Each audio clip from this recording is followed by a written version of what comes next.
Aloha! Welcome to Truth in Movies, where we break down the esoteric breadcrumbs of truth that the movies hand to us so we can find our way home, basically. I'm JayDreamerZ. Nice to meet you. You asked for it. I got it. We're going to break down Nope today. It's good to see everybody in the chat. Nope is insane. I liked it a lot. Everyone's like, you're going to like Nope a lot. So we're going to break down, grab your popcorn, grab your drink. We're going to break down the movie together starting right now. All right, so the movie starts off. They're just doing the intro, but in the background, they're doing like the movie intro. They're showing the Universal Pictures logo and stuff. But in the background, this is why I watch movies with the captioning on, so that I can see all the stuff that my ears are missing out on. So, for example, they're actually playing some dialogue, and this guy named Tom says, of course, I set it to Icelandic time because I know that we share a love of the Aurora Borealis, Gordy. So automatically, from the very start of this movie, we're talking about an area near the North Pole, the Aurora Borealis. Gordy, we're going to find out, is a monkey. So we're going to find out what this dialogue is about a little bit later in the movie, so we'll come back to that. But I want to share the name Gordy with you. Gordy is short for Gordon. It's also short for Jordan. So we're going to check out both of those real quick. Originally derived from the Welsh, or the ancient British, basically, words which mean spacious and fort. So Gordy could represent something that is spacious and fort-like the world that we live in. It also represents Jordan, right? Gordy or Geordie is another word of saying Jordan. Jordan comes from the root yarad, which means to descend. So Geordie would mean my descendant, or mine who is descended, or somebody who has descended or come down, basically. Somebody who has fallen, floated downwards, however you like to see it. It's good to see everybody in the chat. I hope you're excited. This is going to be a fun one. All right, so we start off. Monkey Paw Productions. Let's just break this down real quick because it really is asking us to, right? It's kind of screaming at us to break it down. Obviously, there's the traditional 666 that, you know, so many people freak out when they see. That's the spiral of plasma that opens up in the sky. It's literally the eye in the sky, which is why they put it in the backdrop of the actual sky right there. That's the 666 plasma when the sky opens up and the plasma around our world swirls on in to try to ground itself. The spoon represents the blue beam that shoots straight up from Mount Meru to the eye in the sky. And then we've got like this teacup deal action. I think there was something else. One moment. Let me just double check. Okay, we'll come back to the something else part. So the movie starts off by quoting the Bible. So I want to read this. This part of the Bible says, I will cast abominable filth at you, make you vile, and make you a spectacle. From Nahum chapter 3, verse 6. What is that in reference to and regarding like in reference to the movie, okay? The movie is apocalyptic in nature. The movie is symbolically apocalyptic and shows us what happens and the symbolic elements of things that happen during our apocalyptic cycle. As we talk about quite often here on my channel. The entire book of Nahum, as a matter of fact, all of the Old Testament prophets, or those who, what do they call them in Hebrew? The Nevi'im, right? This entire book of Nahum is about the plasma apocalypse. So if you read it, it's going to be talking about the plasma apocalypse. Keep in mind, it says abominable filth. I will cast abominable filth at you. That is God talking. God lives up above us. He will cast abominable filth, which is trash or garbage, back down onto us, which is what happens during the plasma apocalypse, as you'll see. We'll talk about that in a minute too.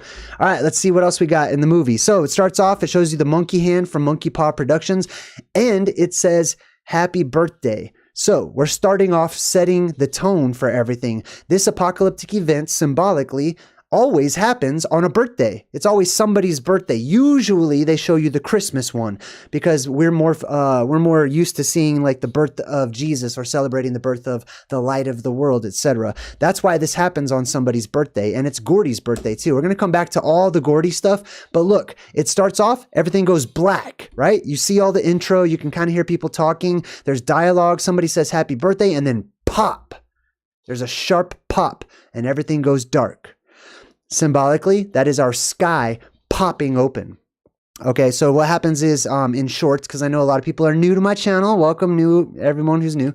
Our world is filling up with pressure. Okay, the pressure is increasing all of the time. There's pressure under our world too, which is released in the form of like volcanoes and stuff that squirts up into our atmosphere on the surface level, and then our atmosphere builds and builds and builds the pressure over time until eventually we hit a point of no return where that pressure needs to be released.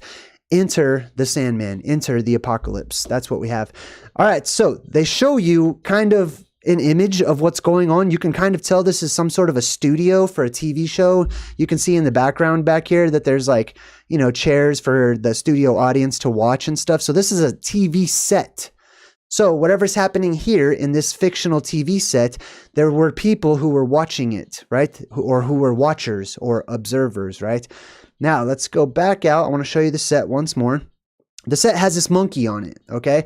The monkey is covered in blood.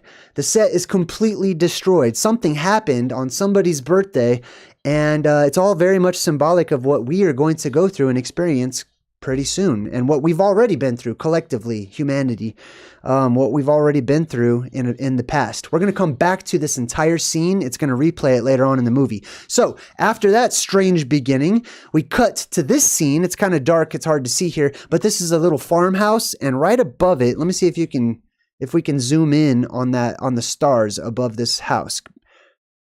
I'm going to try to zoom in all the way here. It's hard to make out. There's one star. You see that one? Let me see if I can get the other one. It's kind of hard to see, so I'll go ahead and just show you the circles that I made on it. So right above this house, off the bat, I reckon, and I'm breaking this movie down while I was watching it, okay? The movie's brand new. I had to buy it and everything, so I didn't watch it and then take all the screenshots. I was taking the screenshots as I was watching it. And I'd never seen it. I don't even know what it's about, right? Right above this house, there was 3 stars in the shape of a triangle. The triangle is the Dalet, right? Or the delta, you could say, in ancient languages. And it represents a door or a doorway or something that opens that leads you and takes you to somewhere else, right? And then the house itself, if you look closely at the actual windows, they make 3 arrows that point straight up to those 3 stars, which I thought was very interesting as well. Then we meet the first character. He's this farmer. They own this horse ranch, and there's this real bright light up there in the corner, and the guy on the radio says, "It's sure to be a windy one." I'm like, oh, it's going to be a windy one. They're pointing above the house with these 3 stars. It's somebody's birthday. Oh, this is an apocalyptic, symbolically, it's an apocalyptic movie for sure. Because during the apocalypse, it's windy. It's a worldwide tempest. When our world depressurizes, all the air starts to flow around and it creates a world storm. So it gets very windy. So I already knew it was going to start talking about the apocalypse. He says, we have a high wind warning. And that's sort of some eye in the sky symbolism there too. Especially when it's dark and the only thing you can see is that, right? When it's nighttime, but the sun is out, it's a apocalyptic omen. Now we get to the first character, who his name is OJ, and he's just going around helping out these horses. I'm going to show you the white horse, and I'm going to go over all these different horses here in a bit, because each chapter of this movie is named after many of the horses. The woman on the radio says the search for a group of missing hikers is set to resume this morning just outside of Agua Dulce. Again, when we're watching the movie, some of us who are just being amused, this passes us by. We're like, okay, something weird's happening, some people are missing, etc. Me, I stop. I pause it. I'm looking up Agua Dulce. I'm wondering who these hikers are. Why are they missing? How does it relate to a bigger picture? We need to break down the word. Agua means water, right? That's where we get our word aqua for like Aquaman. It means water. Dulce means sweet or mild. So when you put them together, it's sweet water. Now, it doesn't mean sugar water, as so many people on Earth are used to just drinking as if it's regular water, like water with sugar in it, like soda and stuff. It means water that does not have debris, like salt and stuff inside of it. Actually, sugar water would be the opposite of sweet water. Sweet water is pure water, without any of the impurities that's inside of it. Now, why do I bring that up?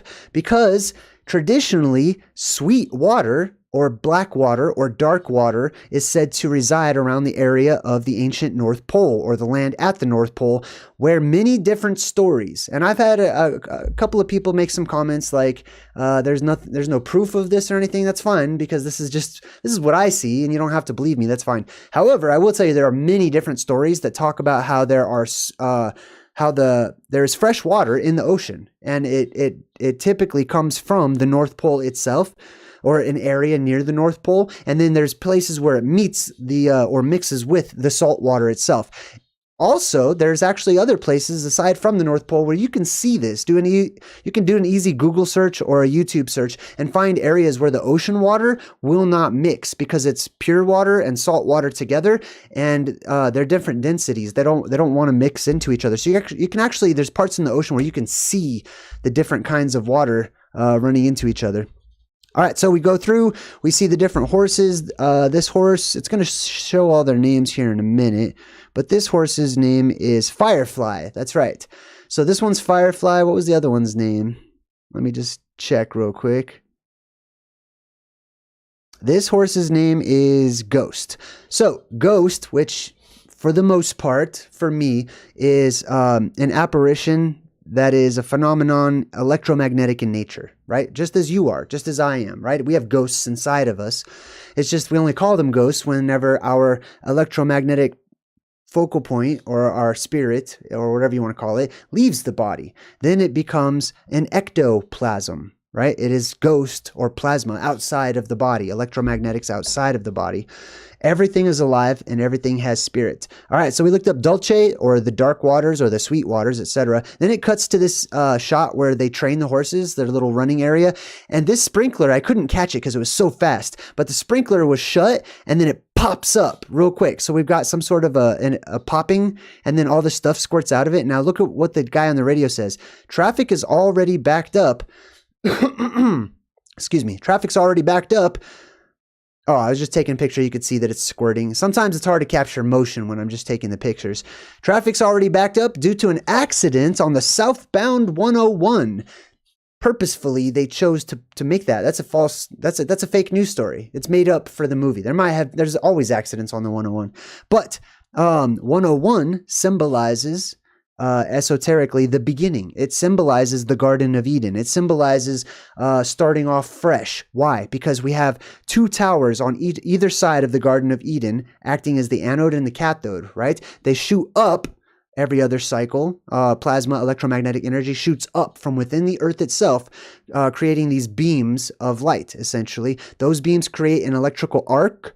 They meet in the middle. They basically cover the island. They cover the Garden of Eden, right? Which in the Bible, it's described as like a flaming sword that goes all kinds of ways and stuff, but it's electricity.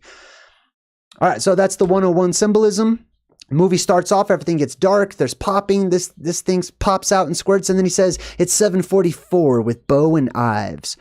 Why Bo and Ives? You know what I mean? For the movie. They could have chose any radio DJs. It's because Bo and Ives are little breadcrumbs that they're giving us to build context for the deeper message that the movie is sharing with us, the deeper story, our story, really.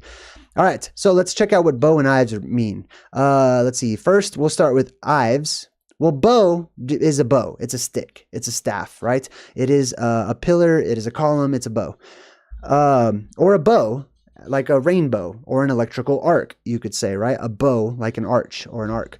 Ives actually comes from a medieval Old French origin, from Proto-Germanic, and it's hivaz, which means a yew or a bow. The yew is a type of tree that many people tend to make bows out of. This is the type of bow that is like an arch, right? So basically, Bo and Ives could be translated as a beam and an arch, right? Or as a double arch, two arches, right? Or two domes, you could say. All right, so then we've got these horses running around. Now check this out. We've had a lot of horse symbolism throughout many of these truth and movie breakdowns that we've done.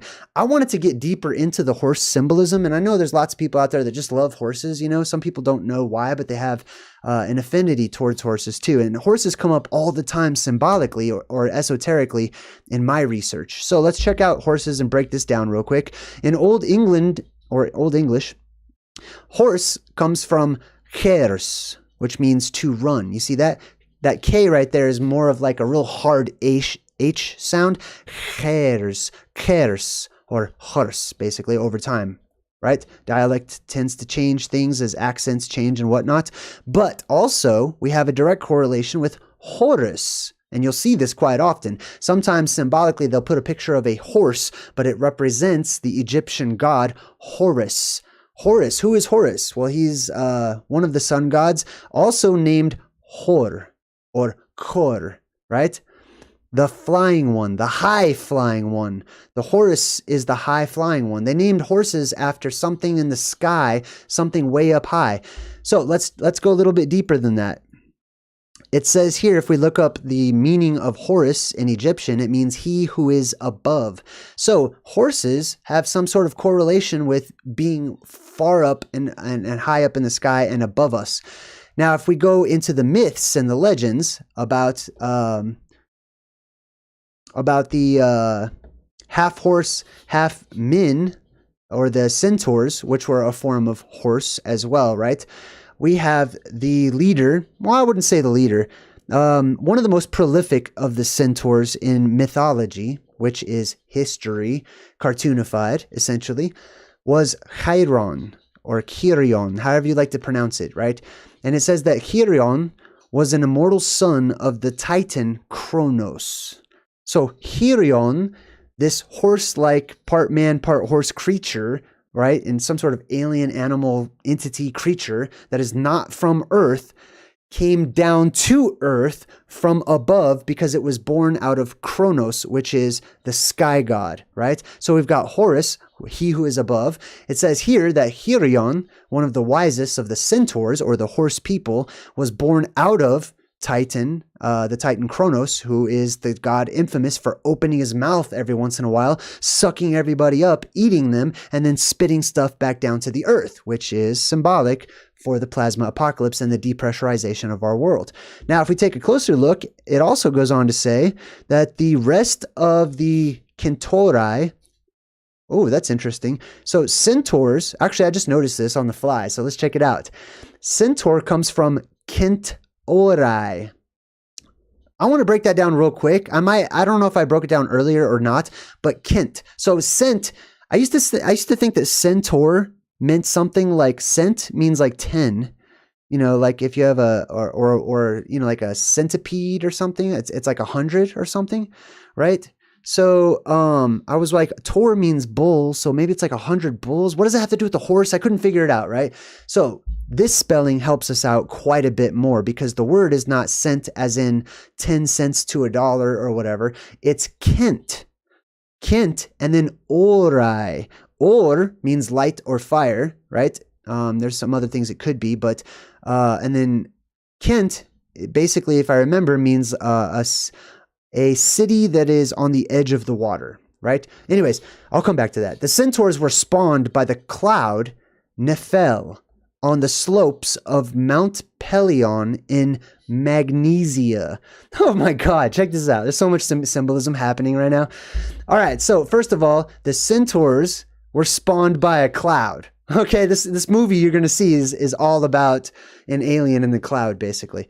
Centaurs were spawned, meaning they came down from the clouds, which we've talked about quite a lot recently, actually, the Fantazoid, as I call them. So they come down from these clouds. Basically, these centaurs dropped in from our world from above. The cloud's name is Nephel. Nephel means to fall, or to come down, or to drop down. Are we seeing a trend so far, right? On the slopes of Mount Pelion in the Magnesia. Magnesia comes from the word magnet. They both have the exact same root word. They're related to each other, right? So the magnetic mountain, Mount Meru, the mountain of the gods, that's where they tend to fall down and land because it's right underneath the opening in the sky. So all of those creatures tend to just flood that entire island at the very beginning, and that's where all the animals, or space animals, or whatever you want to call them, initially come from before they migrate. All right, this is kind of small for you to read, but I'm going to go ahead and go through it real quick. It says Hercules was too connected with him through friendship. That is the lead or the wisest of the centaurs. Okay, so Hercules, the strong guy, he had a relationship with the leader of the centaurs, basically. It says, but one of the poison arrows of Hercules, was nevertheless the cause of the centaur's death. So there's an arrow that caused the death, right? During his struggle with a boar or a wild pig, Hercules became involved with a fight with the centaurs, who fled to Hirion in the neighborhood of Malaya. So they all went to the wisest centaur for help because Hercules is going to kick their butt. Hercules shot at the centaurs, totally misses, excuse me.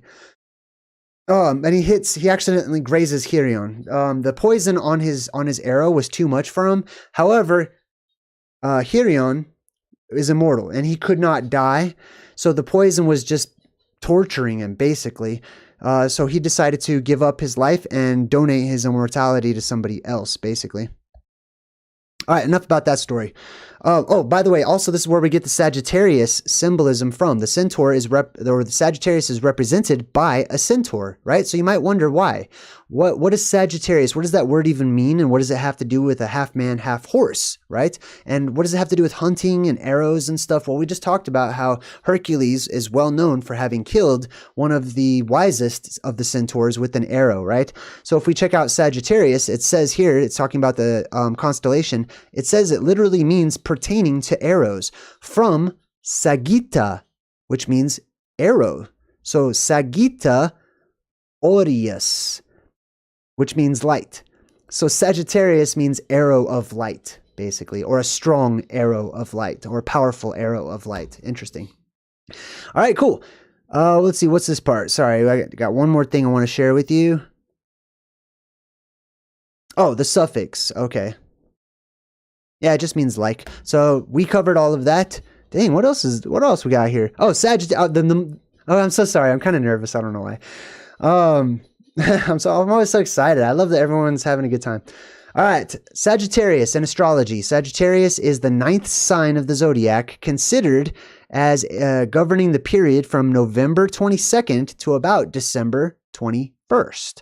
Interesting, because December 21st is the winter solstice. That is just before the great birthday of the world, or the light of the world, when it reemerges and it is born up out of the world. All right, cool. So we got a lot of symbolism there. The centaur. Okay, I'm not even done. Geez, let's just get deeper into it. All right, so as we talked about earlier, the word centaur comes from Kent. Kent oros, a word of disputed origin. Well, that's interesting. That means it's up for grabs. Let's figure out what it means. So let's check out Kent, as in Clark Kent, right? Same thing. It means a coastal district, or specifically a corner land that is on the edge. Okay, so it could be the edge of the water. It also could be a reference to the edge of the world, the edges of the earth. Now check this out. Hercules, when he went out to, hang out, do his 12 labors and stuff, he went to the furthest edge or edges of the world, right? And he set up his 2 pillars. He went to the Garden of Eden. It's called the furthest most western point, but back then west meant to go down into the earth. Right? So that is the opening, the furthest point west before you get to the top, or the surface world, basically. So Kent Orion means land that is on the edge. And then Orion means light, I believe, right? Yeah, aura. It's related to the word aura. So Orion comes from or, the Proto-Indo-European root word or, and it means to... Now, or does mean light and fire, but here it comes from ver, and ver means to raise, to lift, or to hold suspended. Check that out, right? So to float, basically, right? So it could be interpreted as the edge of the world where things float. That's one interpretation. All right, back to the movie. Are you guys want to actually watch the movie, right? Let's check out some of the stuff. So we got that kid's dad. He's on the white horse. This is totally an albino horse. This is symbolic. When anytime you see a white horse, but especially when they make it an albino one, as you can see here, right? Look at it. You could almost see, you can't really see it very good there, but its eyes are kind of red and stuff. It's an albino horse.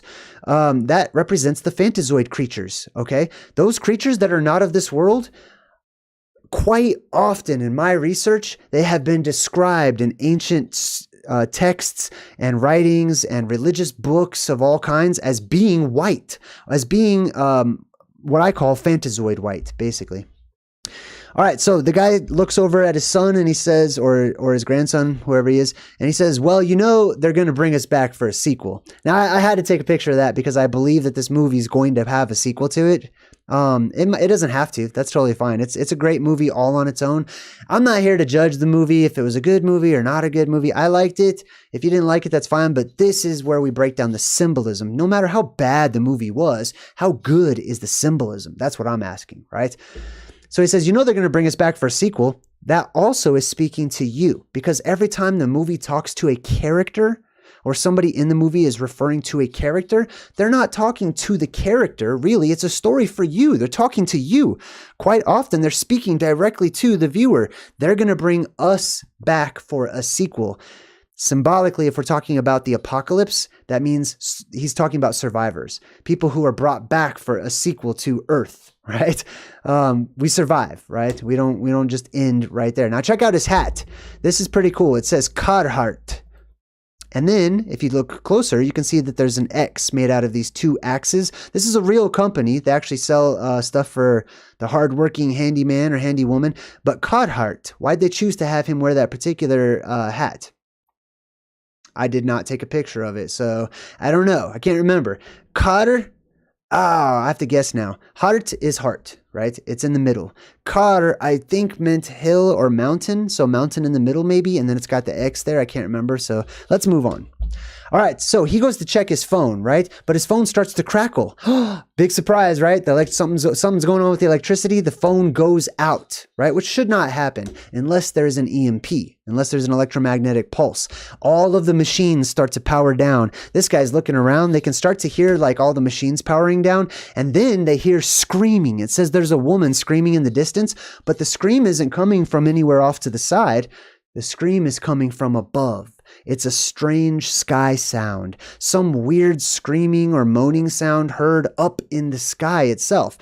So that reminds me of the Banshee and all of the various legends of these ethereal, ghost-like apparitions that are well known for having the mark of them being around is that they sing or that they cry or that there is this moaning or screaming. That is because electricity makes sound, and the larger and more powerful that current is, the more you're going to notice it, the louder it's going to be, and it's going to be different too. So electricity down here on the microcosm makes more of a high-pitched, real quick buzzing and crackling, but imagine that you amplify that and make that much bigger, because the plasma and the electrical phenomenon that will float down into our world is going to be gigantic.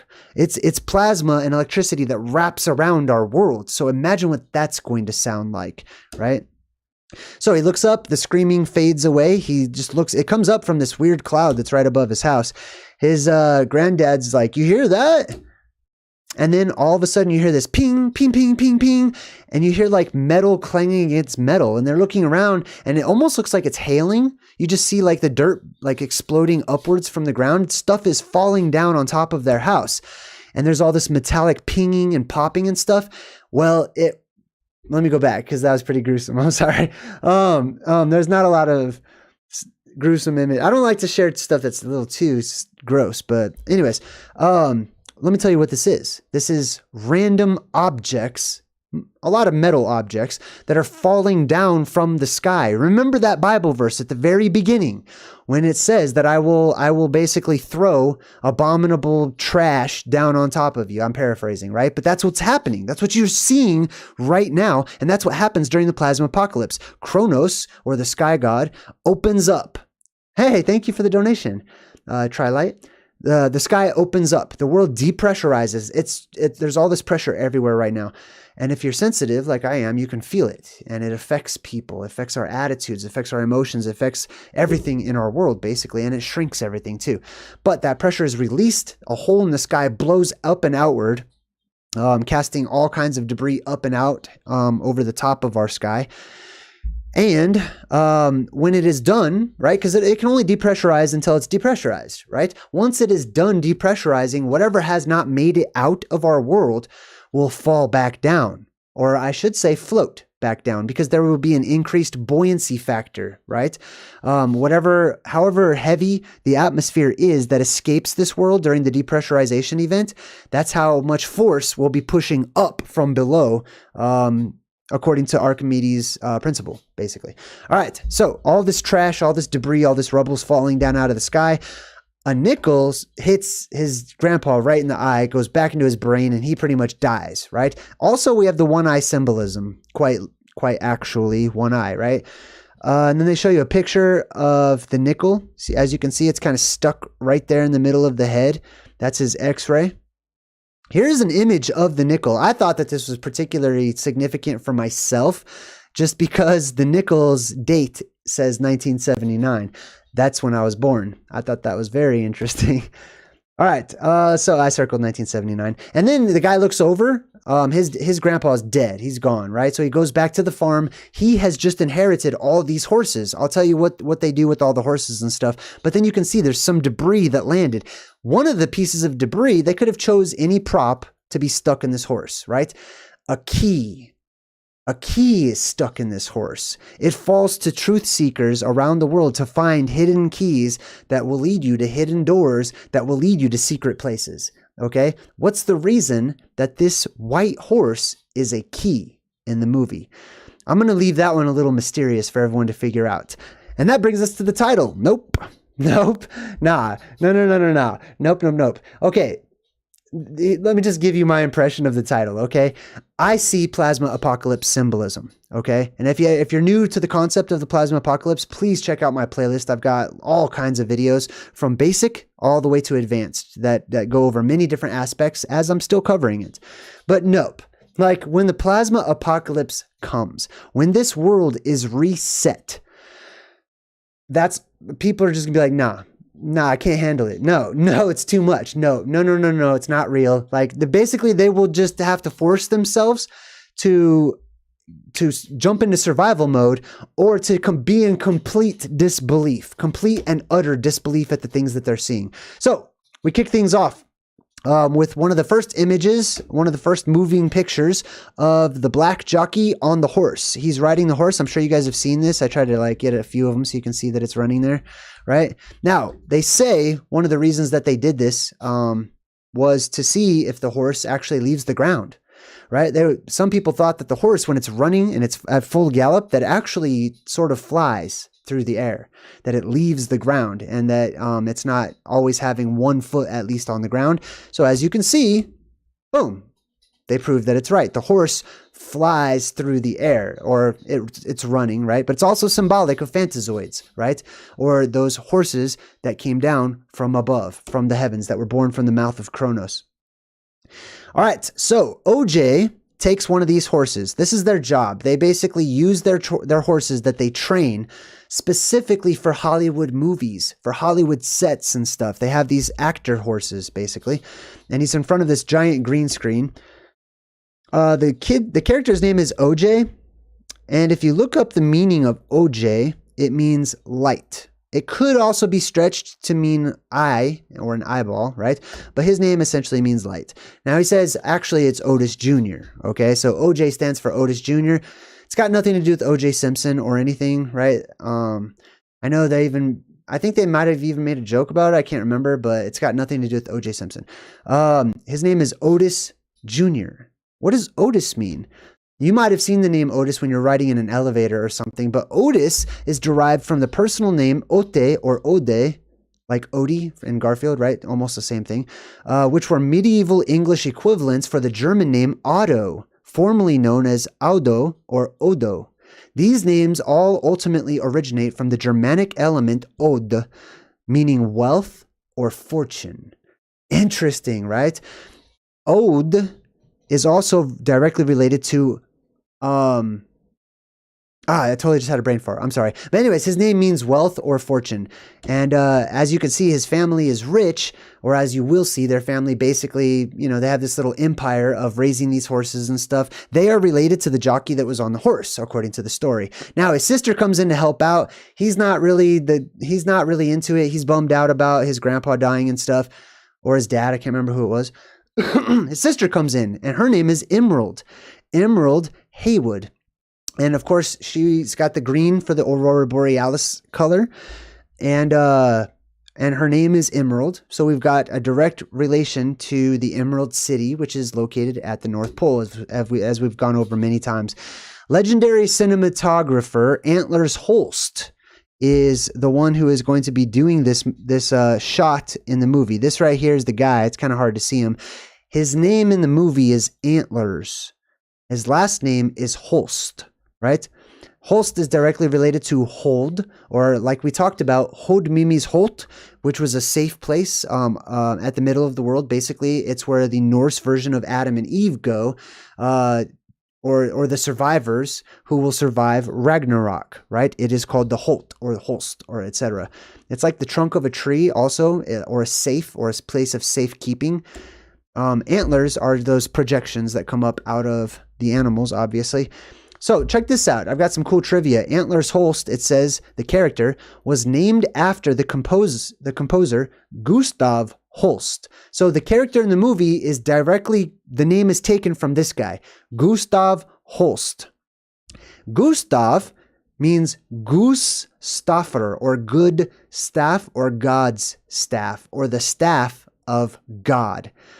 Holst is Hod Mimi's Holt. That's the place. That's Mount Meru, basically, where you can go to and you can get into it, and you can go into the inner recesses of the earth or whatnot. And that's where the staff of God shoots up and out of, right?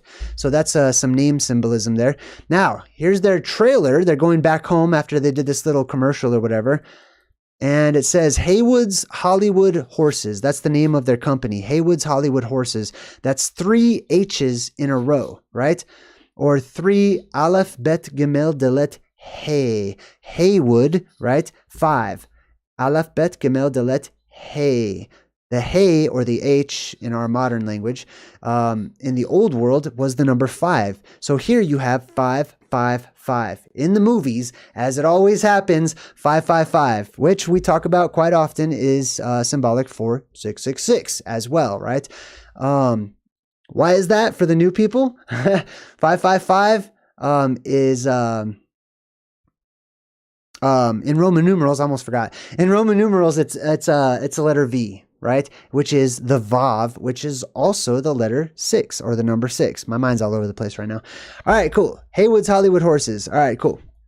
Let's move on. So they're going home, and this is where they live, in Agua Dulce Canyon, or off of Agua Dulce Canyon Road, right? They're about to take this exit and go home. So Agua Dulce is the sweet water.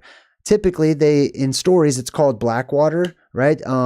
The more clear water is, the further down you can see into it, and the light actually doesn't really bounce off of it very well. So the light just keeps on going through pure water. So it's very dark. It doesn't shoot any of that light back at you, right? Agua Dulce Canyon Road. So basically, they're going to the North Pole when they go home.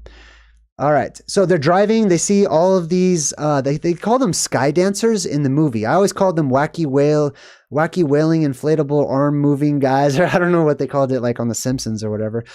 But these things represent plasma. They represent electromagnetic energy.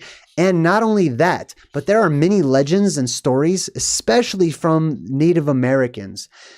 Their origin stories. One of those stories talks about how the sky was too low. There was a time, a long time ago, when humans would look up and they would be kind of worried because everything looked so close. Everything was magnified up above us, above our heads, right? Instead of the stars being like little dots super far away, we were able to see the glory of the heavens, and things looked like you could just jump up and go there. You know what I mean? Especially if you could jump really high. But everything was so close. The ancient natives were worried that the sky would crush the earth. So the story goes, they all around the world got these poles, and they put the poles up, and they all heaved at the same time, pushing the sky up higher and higher and higher. Those poles, and the story is symbolic of the beams of light that shoot up, the inner earth energy, or vril, that shoots up from within the earth itself every other cycle as the energy moves outward. Right now it's inward. Right now all the energy is coming down into our world, into the core of the, or not the core, but into the insides of the earth. It's charging, basically. And when it's done charging, it will fill this world with life. Believe me, okay? I know the world sucks right now. I know it's a crazy place. It's poison. Everything's upside down. But check this out. It did not start that way. That's the good news. Why is that good news, right? Well, it's good news because we're going to loop back around to the beginning, as we always do. And in the beginning is the golden age, right? In the beginning is magic. In the beginning is life and long life, etc. Lots of one-eye symbolism in the movie. As you can see here, there's actually right down by their farm, there's this wannabe little theme park. It's like a cowboy theme park, and it's called Jupiter's Claim. Jupiter is another sky god. Are we seeing a correlation here, right? The sky gods, the one-eye symbolism, the hole in the sky that sucks things up into it. Jupiter's claim, Jupiter claims, or those beings that come down, they claim the area of the North Pole. They claim that area because that's the first place where they land. And they also, on the intercom, they're saying, you know, come, welcome to Jupiter's Claim. Check out the Star Lasso experience. It's terrible cowboy, but that's what they say. The Star Lasso experience. We're going to come back to that one. Yeah. Now, as what's her name? Emerald? Yeah. As Emerald is walking by, in the middle of this town is a well. As well, there should be, right? Because this represents symbolically the North Pole, right? Because it's Jupiter's claim, and that's why it represents the North Pole. At the middle of the North Pole is a well. It's the original wishing well. It is the well that goes down into the earth, and it's the plasma volcano, basically. This represents Rupus Nigra. All right, so she passes by the well, looks down into it. You're going to see this classic shot right here. Over and over and over again. You're going to see it a million times if you haven't seen it a million times already, because this is stuck in our collective subconscious. We know that there is something to this image, and that's why we're showing it over and over and over, which means it's important, right? They're looking down into the rabbit hole, down into Hodmimi's Holt, down into the inner earth entrance. But at the same time, you're looking up at the sky that has a circle around it, right? All right, so when you look down at the bottom of this well, if this is the well at the North Pole, as I speculate, then there should be light on the inside of it because it's full of electromagnetic power and there's lights everywhere. All kinds of plasma inside of this cave. And of course, we actually see that there are lights, and they take a picture whenever the people are looking down into it. The lights flash, the lights go off or whatnot. We go now, Emerald and her brother, right? What they're trying to do is they're trying to talk to this kid that owns this theme park because they can make some money selling him some horses, because for some reason he keeps buying their horses. The kid's name is Jupe, right? He's who the park is named after. Jupiter's Claim. His name is Jupe, or Jupiter, right? Now, I'm going to talk about Jupiter in just a minute, but they zoom in on this Mad magazine that Jupe has hanging in his office. This is not a real Mad magazine. I used to collect these. Okay, I collected Cracked magazine and sometimes Mad magazine. But this was not an issue of Mad magazine. This was made for the movie, which means it's a prop, which means it's more context for the messages that were being given. Let's check it out. Now, first of all, Mad magazine is famous for sort of making light of terrible events. Okay, any kind of terrible event. It could be Mad magazine or Cracked or whatever the magazine. They make light of the drama that's happening in our world, which is what this movie is going to be doing. It's making light of the ultimate drama, which is the plasma apocalypse. How do I know that? Let's check out this magazine and see what it is. Now, first of all, it's got the monkey, Gordy. We're going to come back to him and why it was his birthday party and stuff and what happened with him. But look at the top. It says, in this issue, we flame broil Dante's Peak. That was an old movie in like the 90s. We poke Third Eye Blind, a 90s band. We commit to casual sex and unhinge Heaven's Gate. Right? As I passed over that one. I have to be careful about the words we use on my channel. So anyways, but this is a message to us, right? This is if you look at it, you can interpret this as being a message about the apocalypse. Dante's Peak, okay, that is a reference to Dante's Peak is the plasma volcano, Mount Meru, Rupus Nigra. Okay, that's Dante's Peak, and then it says we poke Third Eye Blind. So your third eye, which is right here, which helps you to look into the spirit world, to connect to your higher self, to work with your chakras and your energies and stuff like that. They poke it, they turn it off, they get rid of the third eye. they commit to casual sex, which is one, right? There's fleshly acts or whatever between people on earth. That's not what it's referring to. This is cosmic action. Okay, this is the cosmic marriage. And in the olden days, marriage wasn't like a ceremony. It was an action. Okay, when you did stuff with other people, basically you were marrying yourself to them. This is a cosmic marriage or a cosmic ceremony of the earth and the sky meeting during the apocalypse. That's why the last one says we unhinge heaven's gate, the gate of the heavens, the sipapu up there, up in the sky, the place of the crossing where you can cross over from this world to other worlds or vice versa. All right. That says the episode, it says issue number 359, July 1997. So I looked it up, and this was the actual real issue, just in case you were curious, right? They were doing some Batman stuff or whatever, right?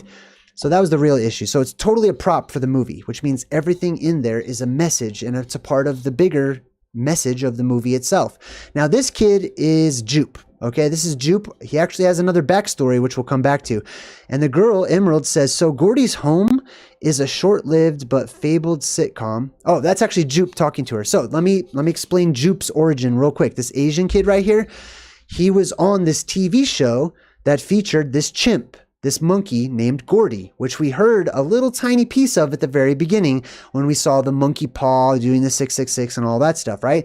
We were listening to the last episode of this show called Gordy's Home. So this kid survived that day. I'll tell you, there's a lot of people that died on Gordy's birthday. This kid survives. He was a survivor.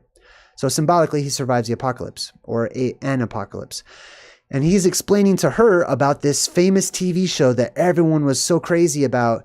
And he says, Gordy's Home is a short-lived but fabled sitcom. I starred in it in 1996 after this movie, Kid Sheriff, blew up. So he was this kid in a movie called Kid Sheriff where he was the star. They put him into a TV show called Gordy's Home, right? He says the monkey, or she says the monkey went crazy or some shit, right? And he's very enigmatic about it. And he's like, kind of like, yeah, the monkey went crazy, which you'll see how crazy the monkey goes. And I'll tell you why the monkey goes crazy. He says, so as I was saying, Gordy's Home began airing. And in season 2, an episode called Gordy's Birthday. You notice how Gordy's back there doing like the peace sign or the 2 towers, right? Good. And the shoe. Oh, man, hold on. So she says, what happened? What happened really, man? So the shoe is, I'll show you the shoe. We'll come back to the shoe as well. All right. So he says, every time Gordy hears something about the jungle, he flips out. Hold on. I took a picture of this because I wanted to show you what's in the background here. He has all the space stuff. This is really weird, right? Now, space is a huge part. Actually, NASA, I should say. NASA plays a huge part in like some of the symbolism in this movie. And even in this, the TV show was about a monkey, allegedly. It was one of those chimps that they send out into space, right? So they took him back home. He stopped going into space. And one of the astronauts actually basically took him in and he became a part of the family. And it was Gordy's Home. And everybody watched the sitcom Gordy's Home. Now, let's see what this says in the background. Columbia, Challenger, Discovery, Atlantis, Endeavor. Is it just me or is this a message? You know what I mean? Like, I understand these are all names of rockets or whatever, but it kind of, if you read them in that order, it kind of seems like it's telling you something, right? Columbia is basically short for the columns or the pillars, right? That are located at the North Pole. Challenger means somebody who is challenging the aforementioned beams or columns, right? Then there is a discovery. Atlantis is discovered and people endeavor to go there, basically, which is very interesting. Now, this is him when he was a kid. This is on the set of Gordy's Home, right? This is him. They're doing a flashback and he's hiding underneath the table. He's got blood all over him. And then it doesn't show you the rest. We're going to come back to that flashback. You're going to find out what happened in Gordy's Home, and I'm going to tell you what it symbolically represents. So we flash back over to OJ. OJ's talking to his sister, and she's like, yeah, when you did that movie, etc. And he goes, it was the Scorpion King, actually. Well, isn't that interesting? Because we started off learning about the centaurs and Chiron or Chiron. I don't know how to say the name, but the centaurs, basically. This is a version of the centaurs, exact same creature. It is an alien creature from another world. I know there's a movie called The Scorpion King, and it's just all fictional, it's all made up, etc. But no, it's not. I'm sorry, it's totally not. You can believe that if it makes you sleep better at night, but that and those are real. They might not look exactly like that, and I'm sure they don't have the face of the Rock or whatever. They might not even have a human face, but they have appendages and body parts that look like this. So this is what people drew it like. And actually, they drew many versions of this. Sometimes it's a spider type of a person, right? And it's a woman's body, and it's a spider arachnid looking type of a person. Sometimes it's a horse. What it always is some type of a multi-legged creature that has a torso in the front, or at least it appears to have a torso in the front, and quite often a stinger tail in the back. Right? That's why it's called in the movie The Scorpion King. And boom, that's an entire Scorpion King movie, so we don't have to break that one down. Here's an image of Chiron or Chiron. As you can see there, it almost looks like he's shooting an arrow with the bow. But if you look, he's actually holding 2 arrows, 2 beams, 2 arrows, right? 2 rods. And he's teaching, who is that? Can't remember, but he's teaching one of the demigods how to shoot and stuff. Now, the next chapter is called Ghost. A ghost, like we already talked about, is energy, right? It's spiritual energy, it's electromagnetic energy, it's inward plasma instead of ectoplasma, etc. I'm sorry, a ghost is ectoplasma. It's plasma on the outside. So it's nighttime, it's very dark. Interesting factoid, this was actually a daytime shot. This is how awesome Hollywood is at tricking our minds. That was shot in the daytime, but it looks like nighttime. They just tweaked it to make it look like night. Now, OJ's out there taking care of Ghost. In the background, you can barely see it, but Ghost just jumped over the horse fence. He's spooked. Something spooked Ghost, right? Something terrible is on the way, and the horse takes off, right? So it jumps over the boundary, basically, right? The boundary is also the het in ancient languages, and it looks exactly like the film roll at the beginning where it said Haywood Hollywood's horses. The H also came from the ancient letter het. It's got 2 origins to it. There's a hard H, which is het, and then there's hey, right, which is more of a breathing kind of a sound. Het is more of a harsh sound. Het meant a boundary or a fence. The horse just jumped over the fence right there. Symbolically, he's a Fantazoid too, leaving the boundary that kept him in place, which is the sky above us. All right, so Jupe is out there. I know this is kind of hard to see, but he looks way off in the distance. And way back here, these lights, that's not a UFO or anything. This is actually a little campground where Jupe's little is or whatever. And so he's lit up some lights and he's giving this nighttime show to the audience. And listen to what he says. Jupe's on the loudspeaker and he says, what if I told you you'll leave here different? What if I told you you'll leave here different? Ooh, man, he's talking to you. He's talking to us. What if I told you, viewer, that you will leave here different, okay? When we're talking about the plasma apocalypse, when the plasma apocalypse comes, right? Which is when the hole in the sky or the eye in the sky opens or the hole in the sky opens up or whatever, you will become altogether different, right? There won't be a choice about it, okay? There's always anomalies and exceptions, but for the most part, people, animals, plants, everything is going to be changed. Some people will be physically changed. I'm going to do a future video here coming up pretty soon about like mutants and how there will be different mutants and how your chromosomes and your genome and stuff is going to be affected by things like gamma rays and stuff too. All right, so then the wind starts to shriek in the distance, a wild shrieking, right? We don't know what it is, but I'm telling you right now, it's electromagnetic activity. The girl, Emerald, is inside rocking out, dancing, and the music starts to slow down and stop. The lights go out, right? Let's check this out. Look at her shirt. Do you see that? More one-eye symbolism. That doesn't mean that the movie is satanic. It doesn't mean the movie's evil and it's just trying to like get you to believe in demons or something crazy. It means it's showing you the one-eye symbolism. When you see that, That's a direct reference to the sky being depressurized. That's what that is, right? There's a huge electromagnetic pulse, which turns off all of the electricity, no man-made electricity, nothing's going to work whatsoever, which means most of our lights go out, right? Some lights can still work, like candles and glow sticks and stuff like that, but all the electricity is going out, right? So the world goes dark, and in the beginning, it's always dark. The next thing people see is the eye in the sky. Why? Because a hole has opened up in our sky, revealing the plasmasphere on the other side of it, which is all light. It's like a magenta colored light, I believe. All right, so up in the sky, you can't even see that, but I just drew a circle around it. It's the UFO that OJ can see. OJ sees a UFO. Or at least he thinks it's a UFO. It's some sort of flying saucer shaped things. So they go to the electronics store. The electronics store is called Fries, right? As in your electronics are fried, basically, when this happens. And then they show you a little flying saucer dealio right there too. Now, they ask the guy, or the guy pretty much insists that he help out to install cameras. What they want to do, because they're starting to run out of money, is they want to get like this perfect shot to put onto YouTube to get like billions of views and stuff of a UFO. They want to make money.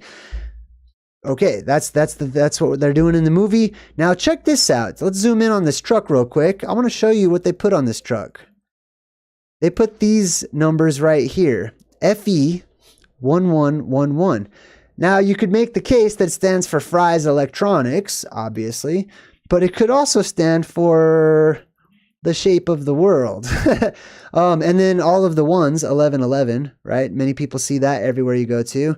11 is code for Elven, or the Elven race, right? Those of the El, right? Or the Elohim, you would also say too. It also is symbolic of the poles, or the beams, or the rods that shoot up out of the ground around Mount Meru.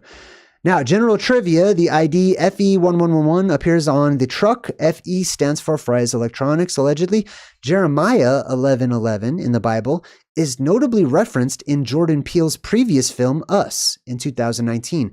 It says, "Therefore, this is what the Lord says, I will bring on them a disaster they cannot escape. Although they cry out to me, I will not listen to them." I love this. I know that you know what? I'm so sorry for people who are new and you see me react to like prophecies and predictions of complete catastrophe and devastation. I love it. I love it because I want the world to change. The world's messed up. Believe me, if we could change it by doing the Care Bear stare and just loving all at the same time, I'm all for that. Let's do it. I'll Care Bear stare right now. You guys ready? Let's do it. Let's see if the world changes. And it will, because everything is changing all the time. But what I'm saying is I support the apocalypse. Okay? It doesn't have to be your opinion. I'm not trying to get people on my team or nothing like that. I'm just saying I'm ready for the world to change. The world is bad. It's dirty. It's poison. It's messed up. And I get excited when I read the words of God in the Old Testament talking about how he's just going to destroy everything and there's going to be blood gushing from the skies and all this stuff. And I'm like, bring it. Yes, yes, yes. Do it. I want to see those bad people get sucked up into the sky and gnawed in pieces by Kronos and stuff. Yes, definitely. I support that. Anyways, that's just me personally or whatever. Let's get back to the movie. All right, so this guy's helping him to hook up the cameras. The chats. I notice the chat gets a little faster whenever I start to get emotional. So he's hooking up the cameras. As you can see behind him, we also talked about the word Jordan earlier today, right? Jordy. He's wearing a Jordan shirt, which the Jordan symbol is the Mount Meru shooting up the blue beam as well. Anyways, he says, do you know that they don't call them UFOs anymore? Yeah. So they changed UFO, right? I'm kind of old school. I call them flying saucers or UFOs or whatever. But now they're called UAPs, which is weird, and people don't understand really what that means or whatever. And they're having this discussion about, he says, remember when they declassified all that UFO footage a couple of years ago? He's like, yeah, I saw that. That was that Navy clip, right? This is real. So in the fictitious movie, they're throwing you some absolute empirical facts. I'm not going to use that word. Anyways, they're throwing you stuff that is modern, that is actually happening in our world, which is the Navy and various departments of various governments around the world have in recent years started to release classified information, right? Which to me means it's just been covered up to the point where it's like, they're not worried about it anymore. If somebody starts telling you how there's underground storage areas for aliens and Fantazoids in Dulce, New Mexico, most of the world is conditioned to the point where they're just going to think you're out there, you're crazy, you're wacko. They don't need to protect the information any longer. They have sufficiently put a lid on the populace. They have done a good job at indoctrinating most of you out there so that even if somebody came at you with 100% true, accurate pictures, movies, I was there, I've got a baby Fantazoid growing out of my arm, I was bit, nah, people still refuse to believe. They refuse to. They are willingly ignorant of the truth. Here's an image too of the supposed leaked UFO or whatever. It's very terrible, right? You can't see anything. Yes, it kind of looks like a UFO or whatever. I will tell you, mostly whenever I see or hear of these accounts of lights in the sky, especially when they bank at like 90-degree angles and stuff, that's light. It's light up in the sky. There's light up there aside from just lightning. Okay, there's cosmic light. There's all kinds of levels to the electricity or the electric field in our world. There's balls of light. There's streams of light. There's pools of light, and you're going to start to see them, right? Because the energy in our world is amplifying before the big pop. So you're going to start to see all these different colors of lights all over the place as the plasma starts to become more and more energetically amplified. And you'll see weird UFOs all over the place until we get to the night of the 1,000 lights or whatever it's called. You'll see them all over the place. He says, or, now this guy's sort of conspiracy minded or whatever. He says, or maybe they're not, maybe they're world killers. Now the world killer is Cthulhu. The world killer is Pennywise and other famous monsters and stuff of that nature. They're called the world destroyers, right? It's a trope within the movie realm, science fiction, etc. The world destroyer represents the plasmic event, the plasma apocalypse, okay? The plasma comes in and it is seen by us as some sort of alien conquering entity that goes to every world trying to conquer and trying to get in and take control, which is partially true. Okay, that is kind of what's happening. It just depends. We have to remove our personal biases and perspectives away from that event to realize that there is a bigger picture. There is more to the story that's happening. But yes, in essence, they are world killers. The plasma outside of our world will come inside and destroy it. But not just the plasma. Lots of things will be destroyed during this event. And the good news is, I don't want to just be all doom and gloom. Everything will be remade. The world turns back into paradise, okay? So anybody that's afraid or scared or is like, oh my God, the world's going to end. Oh my God, what if I don't make it? What if I don't survive, etc.? Switch your mind up. Start thinking about, what if I do? What if I do make it? How awesome would that be? Because the entire earth belongs basically to me or those of us who survive, right? There are no more rules for you to abide by except for your rules. However you would like to live your life, you now can roam about the cabin. You now can move about freely without any handcuffs, mental, physical, spiritual, or otherwise, to keep you restricted. You can now live and truly live, right? You will inherit everything that is left behind. All of the stuff that falls back down to the earth, cars, automobiles, whatever it is left behind is yours, okay? To makeshift however you'd like to. So this guy goes on, he says, studying us, waiting for the perfect time to beam us up. Beaming us up is also going to be talked to. I'm going to refer, hey, thank you for the donation, Double M. How cool. I appreciate it. Double M, also the 33, by the way, or the M's, right? Magnetic Mountain or Mount Meru quite often too. 33 miles in width, they say. All right, so he starts onto this four-wheeler here, this little quad, and it says Polaris on it. That is the North Star. More symbolism that confirms my suspicions, at least, that this farm that they live on is symbolic of the North Pole, or the land at the North Pole.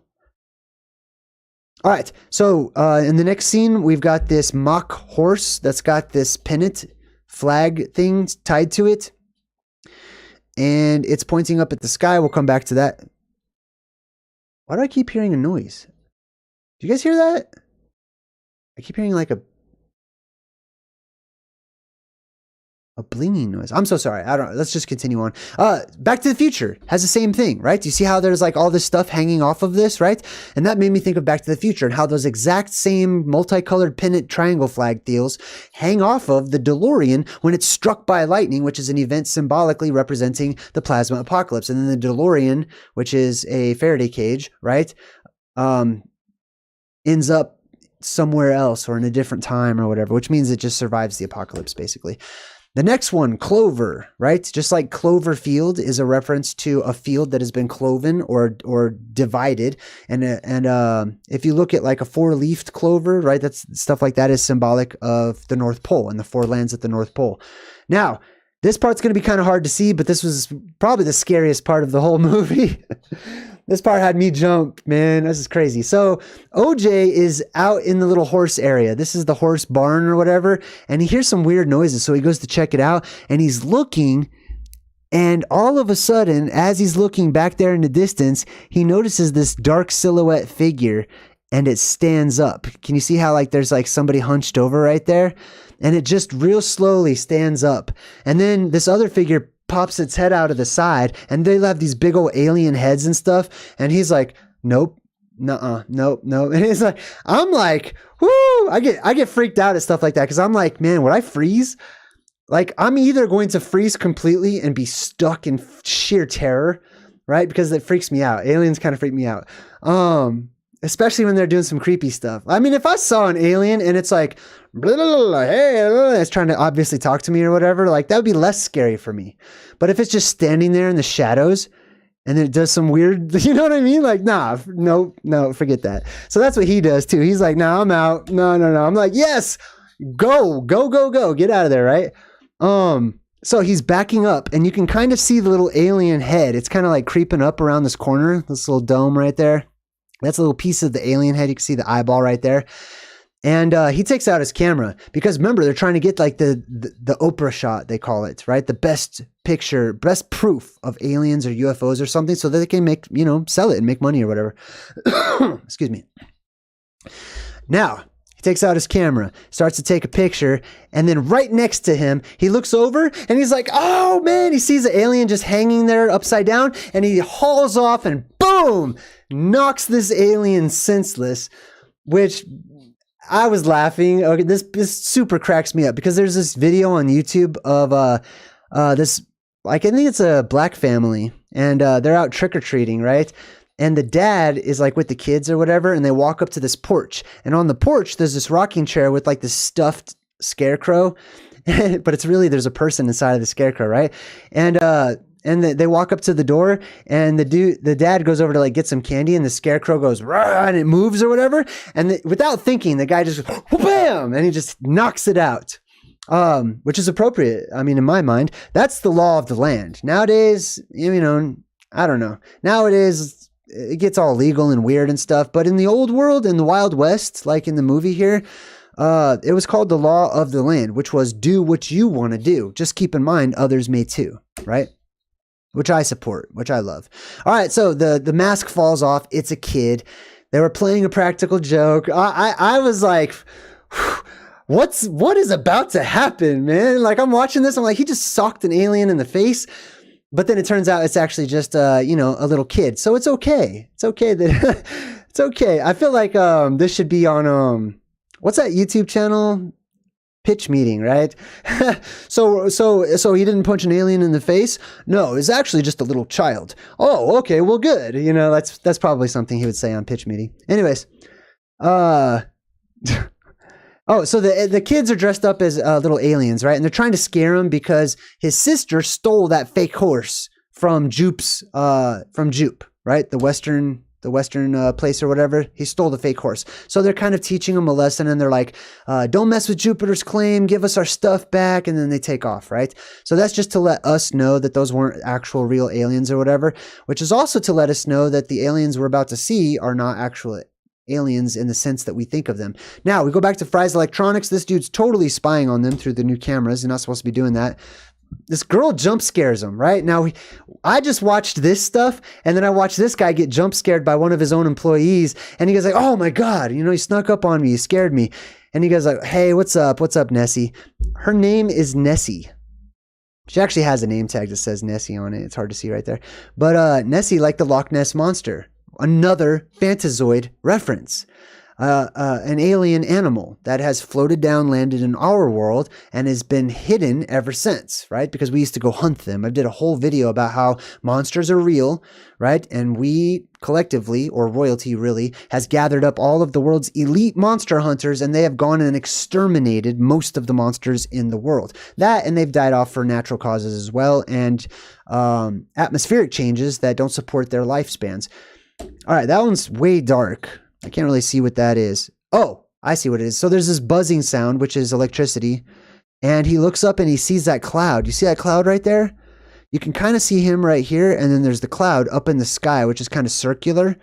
And then there is, you can't see it. Dang, didn't I draw? I did. Okay, so here's a drawing over it. I knew it was too dark for everyone to see. But there is a whirlwind or a little tornado right underneath this cloud. Now, we're going to find out that this cloud is actually a UFO or a UAP, if you want to call it that. And it's sucking things up into it.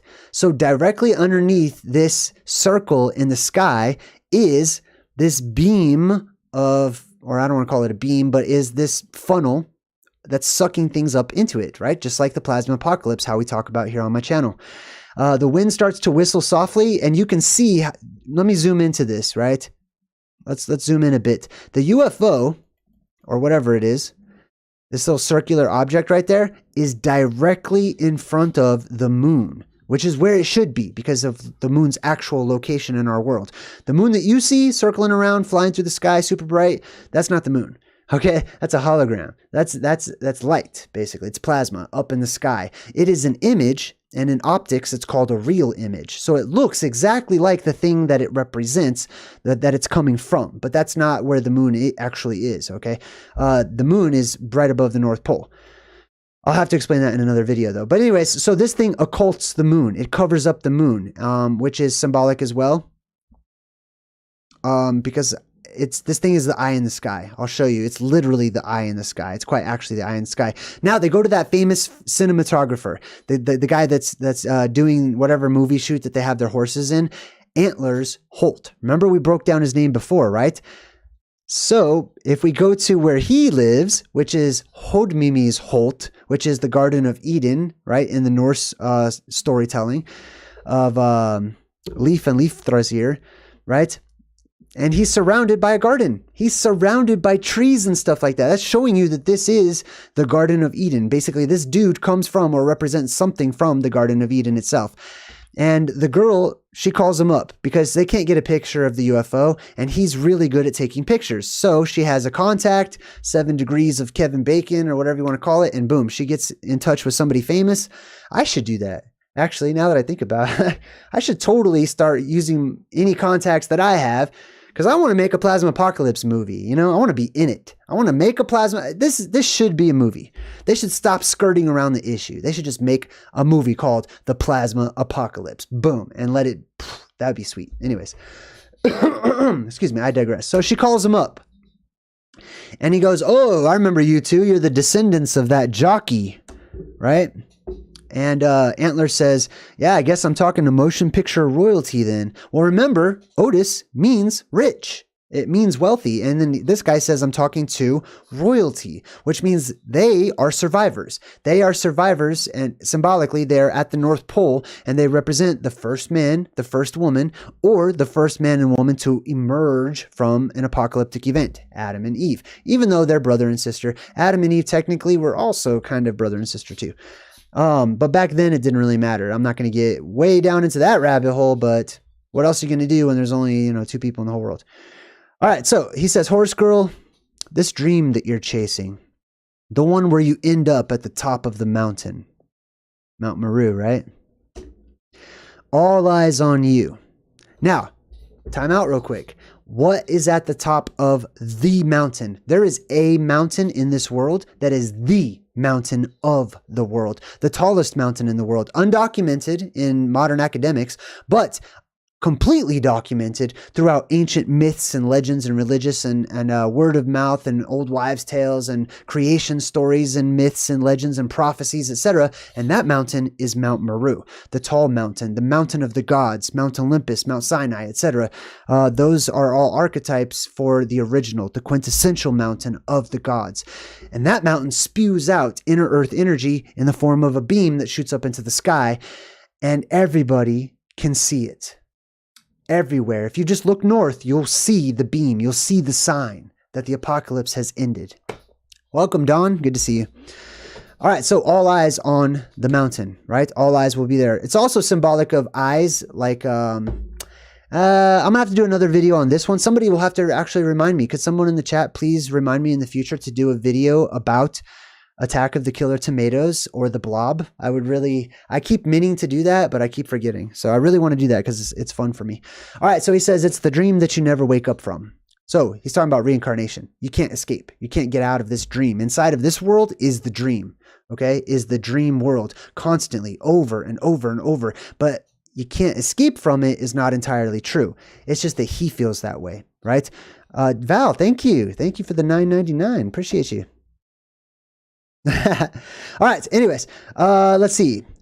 So check this out. So the Fry's Electronics kid, look at the shirt that he's wearing. Wanted to take a picture of that for you.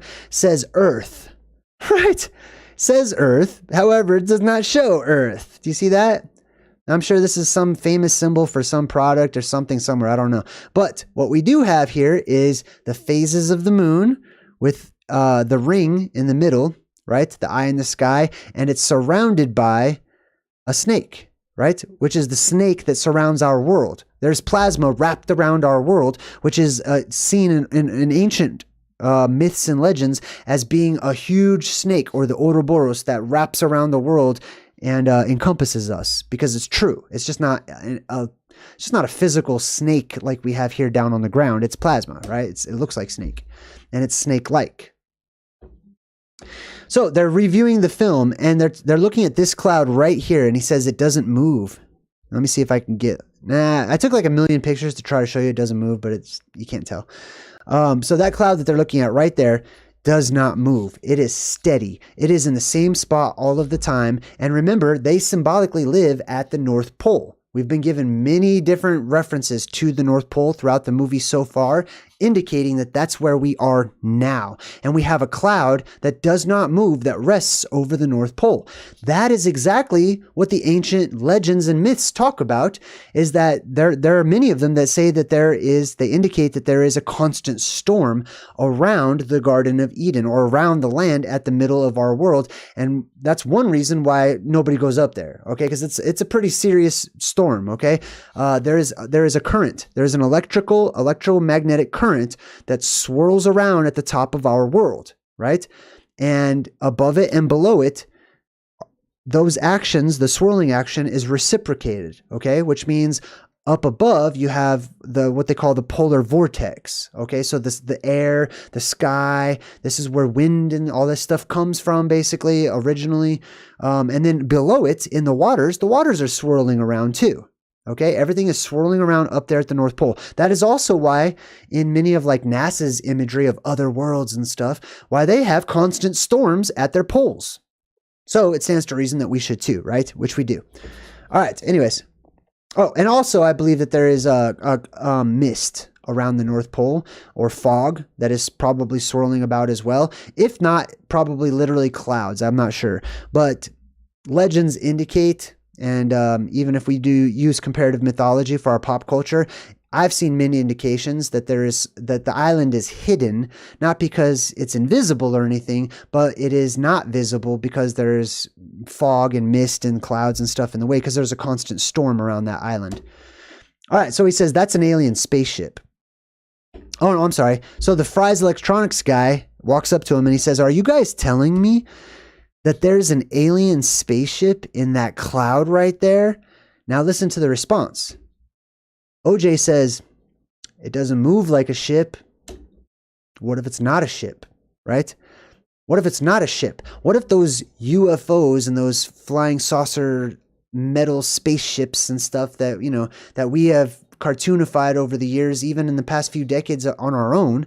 What if they're not ships with like people driving and flying and honking their little alien horns and stuff? Jedi, hey, thank you, appreciate you.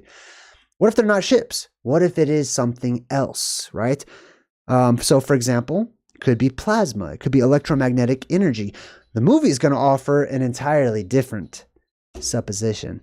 All right, we go to the next one. This is the Gordy scene. Remember, we already talked about Gordy's name. We broke that down, how it's related to Geordie and Jordan, which means to descend, to come down. It also means something that is like a farm or a big spacious house of some sort, which on the microcosmic symbolic scale represents our world. Our world is always the house in the movies, okay? Especially if you can't get out of the house, or you're trapped in the house, or the house is trying to eat you, or you know what I mean? Like, there's a lot of house symbolism in referencing our world that we live in. So now they're going to show you this old sitcom, okay? So this is sort of a weird version of a flashback. So we go back to the 90s or whatever. They did a really good job of making it look like it was from the 90s too. So this is one of the scenes that we heard at the beginning of the movie. So this is the guy that was speaking at first, and he says, and of course I set it to Icelandic time because we share a love of the aurora borealis, Gordy. This guy is talking to a monkey, a chimp named Gordy. And they are all buying presents for Gordy on his birthday. Okay? Bear with me. This guy is talking about setting it to Icelandic time, so near to the North Pole, right? Gordy, the chimp, and him share a love of the aurora borealis, which represents the North Pole. So we've got a chimp somehow that is associated with this guy, who's somehow associated with the North Pole, and then time. Listen to what he says. And you have no idea how to tell time. He's talking to the monkey, and this is supposed to be funny because monkeys don't know how to tell time, right?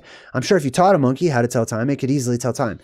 However, this is talking to you, and this is actually about the general population and all of you humans out there that do not know how to tell time. I'm not talking about reading a clock. I'm talking about knowing when you are. Okay, most of you do not know when you are. Some of you don't even know where you are. But most of us, we don't know when we are. We don't know what year it actually is. We don't know how far long we have gone since the last apocalyptic event, which means we don't have a clue as to when the next one is coming, unless we read the signs. So we go over to like the mom character, and she says, somehow you'd think that a man who can send a rocket into space would be able to manage a halfway decent birthday present. So this guy works for like NASA in the show. He can send rockets up into space. I think the mom is actually an astronaut, if I remember correctly. I can't remember. But there's all this astronaut symbolism, right? Now, the girl, the daughter comes in. She's got a big green box. This is Pandora's box, okay? Our world is the box. If you ever hear box references, okay, symbolically, our world is the ultimate box. Our world is a container, and a container does not have to be a cube like this one. Box actually does not even mean cube. It's got nothing to do with a cube or square or any of that. It just means to contain something, something that holds something else inside of it, right? And it's green, representing the North Pole, right? So something at the North Pole, contained, brought in front of a monkey. She goes, here you go, Gordy. Happy birthday. So it's the monkey's birthday, right? We don't see the monkey yet, but he opens up the box, or the present, which is Pandora's box, which is symbolically our world about to depressurize. Opens up the box. Okay, bear with me step by step, day by day. Okay, 90s TV shows just came into my head. So back on track, Jay. The monkey, Gordy, it's his birthday. He's got this green box, Pandora's box. He's about to open it. What's the first thing that happens when he opens up the container, the box? Stuff floats up. Everything floats, right? Which is what happens in this world. Everything floats, and you'll float too. I promise. So everything floats up and out of this box that represents our world, and everything's floating up. Everyone's laughing hysterically. Why? This is nothing to laugh at. It's not even funny at all. This kid's not laughing, thank God. These other two are high. Okay, I'm telling you right now, I believe that they are actually high. Symbolically, actually. high. Okay, why? Because there's nitrous oxide that is released in massive amounts in clouds, nitrous oxide clouds, that float about our world because of the collision between the hydrogen and the nitrogen that's already in our air and the oxygen. It creates a soup, if you will, up there in the sky that spawns new gases and new chemicals for our world, for us to breathe, right? It actually helps us in the long run. And what a byproduct is that it's laughing gas, right? And hey, Gary, thank you. I appreciate it. You see this in the black hole sun video when they have like this crazy laughing or people laughing until they die, etc. That's what's happening right now. So you're seeing the apocalypse on a very small scale happening before your eyes symbolically in these people's house on the sitcom. So everything is floating. They're all cracking up laughing, and then a balloon pops. Pop. And the monkey loses his mind. Okay? The second you hear the pop, the lights go out, right? The pop is the depressurization. It's a balloon depressurizing, basically. Our world is like a balloon with a bubble over it, if you want to say that, and it will pop. Not all of it, but the roof of it, right? There's a section up there that pops, it explodes. And the second that happens, the lights go out. Your world gets dark. That's what they're showing you here on this little Gordy's house or whatever, right? This is your house. Gordy's house is Earth. It's your house. Now, Gordy flips out. The moment this happens, loses his mind, no longer is a trained monkey, no longer is anyone's buddy. He becomes savage AF. Okay? Now, they back out. They don't show you exactly what's going on. They back out of the set, and you hear just boom, boom. I don't know. I'm making up all the sounds right now, but that's kind of how it sounded like. Basically, the monkey is murdering everybody. Okay? This is insane because of what it represents, okay? I'm getting there. I'm building up to it. Now, they show you all these red lights. When there's an emergency, all the lights turn red. After the lights go out in our world and they come back on, the sky is red. Okay? The world is now magic. There are creatures everywhere. There's people with powers and abilities and all kinds of interesting, insane stuff that we only consider to be fiction and sci-fi in our world today. But the sky turns red.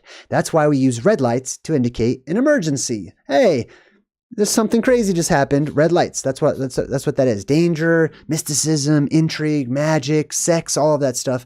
That's what it represents. Now, we're going through this little red tunnel here. They're taking us back to the set, not to the TV show that like we just saw. We're actually on the set in 1998, which is also interesting because I graduated high school in 1998. So we go through the set. We start walking, and what do we see? We hear this rustling. It's really Gordy just choking the hell out of somebody in the next room.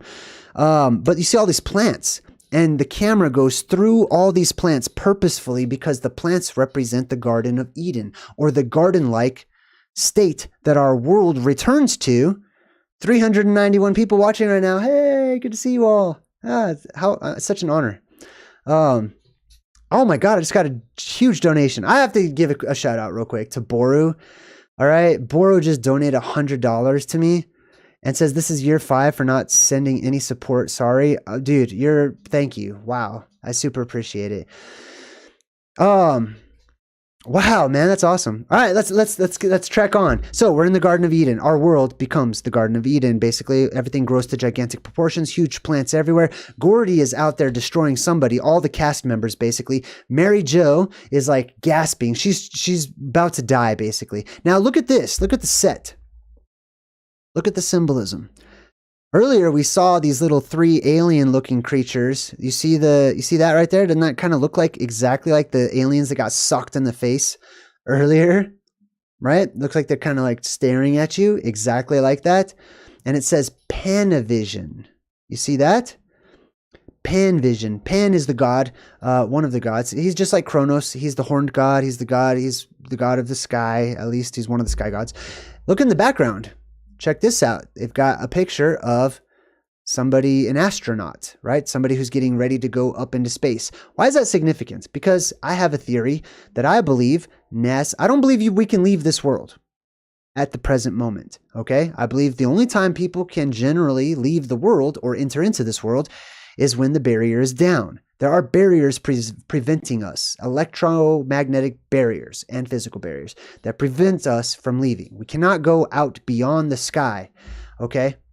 Beyond the furthest reaches of our sky. That's why it's black, because there's a covering above us. We can't leave until the door opens. Remember that triangle above the house? That's the dalet. That's the door. When that door opens, boom, you can leave. You could try to leave. Others will try to get in as well. It's going to be a crazy race. All right. Let me get back to this picture here. So off to the side here, actually, let me zoom in on that. You can see that not all the cast members are dead yet. The dad is up there cowering, hiding from the monkey who is down here. You can't really see it. This is his yellow t-shirt, but he's got an arm up in the air. He's Donkey Kong smashing the heck out of the mom right now, like killing her basically. All right. So the mom is dead on the ground. Gordy, whatever his name is, jumps up onto the couch. He's looking around, and this is from the perspective of the child who's looking through a veil, which is like the cover on the table, basically, the tablecloth or whatever. So the kid, Jupe, in the future, right? They call him Jupe or Jupiter, is watching Gordy do this. Gordy, he lost his mind. So Gordy jumps down, sees that the mom is not completely dead, and proceeds to monkey stomp the crap out of her until she is. The other guy comes down for some reason. I would have stayed, probably should have stayed up there. He comes down. He's like, no, Gordy. And Gordy just starts chasing him everywhere, takes him off into the kitchen area. Donkey Kong smashes the heck out of the dad until he's just beaten into a human pulp. And then Gordy walks out wearing his little conical hat. You see that? That's not natural for a monkey to wear that. So what does he do? Gets that crap right off my head, right? The conical hat. I want to talk about that real quick. So people wear those, the cone hat, right? People wear those on birthdays. Most people do it out of tradition. They have no idea why, wearing a pointy conical cone hat. What does that have to do with being born? What does that have to do with your birthday, etc.? There are alien creature beings, okay? Others like us who are humanoid, who come down from other worlds, and they have larger heads. They have conical heads, I guess you could say. So their hats that they wore to cover their heads were conical. They were called the Phrygian caps, or cone heads. They wore cone hats, and that's where you get the wizards that have cone hats, or witches that have cone hats, because it represents those who are enlightened, magical, wise, etc., right? So they put that cone hat on them. When people got in trouble a long time ago in America, in like elementary school or grade school or whatnot, they would actually put that hat on them and then put them in the corner. They would call it the dunce cap, not to insinuate that hat meant that they were stupid. They actually believed that by wearing the hat of the wizard or the Phrygian cap, that it would make them smarter, because they figured, this is how dumb humans can be. They figured that that's why the gods were so smart. You know what I mean? Like, it goes back to the actual shape of the heads of these beings. Anyways, so he knocks that off because that's not natural for him, right? They're trying to make him like them, right? This is you, basically, okay? Or this is symbolically, this could be you or humanity, right? We dress like the gods. We have what I call the elven beauty standard, okay? The gods, the aliens, whatever you want to call them, angels, etc., okay? Those beings that came down and will come down again, okay? When they came down, they establish sort of their own little, they set things up. They start, tradition says that they started to help clean up after the devastation, but mankind is messed up. So they act as helping hands to begin with, right? So we kind of look up to them, historically speaking, and they sort of take us under their wing and they kind of help us out or whatever. But we became enamored with them. We thought that they were the most beautiful things ever. Meanwhile, they thought we were the most beautiful things ever. They looked like clowns. They had pasty, pale, white Fantazoid skin. So they started trying to put makeup on it and stuff to look more like us, which made them look more freakish to probably a lot of people. And then we in turn were like, wow, how'd you do that? And they teach us how to put on makeup and stuff. So we try to make our eyes bigger and our cheeks lifted and our necks longer and our heads more elongated and stuff. We try to look like them. Isn't that weird? Right? The elven standard of beauty, right? Why? Because the people, those beings that we saw who came down from the sky, we didn't always see the ones who were actually in charge. The ones who were in the public eye were the younger ones. That's why It's we go through fluctuations in what's trendy in our world, but oftentimes it's trendy to not have hair, right? To not have facial hair and stuff. That's why people are always like shaving. And if you go in the military or whatever, like you have to shave. It's got nothing to do with like, you know, fighting and people grabbing your hair and stuff. It's got to do with an elven standard of beauty. The elves, the younger ones, had way longer time before they went through puberty. Okay, so they didn't grow facial hair for hundreds of years, but they were still old enough and way more mature than even our most grown adults to be in charge and to be in the public eye. So those are the ones we saw, the beautiful ones, the Van, they call them, the Vanir. All right, anyways.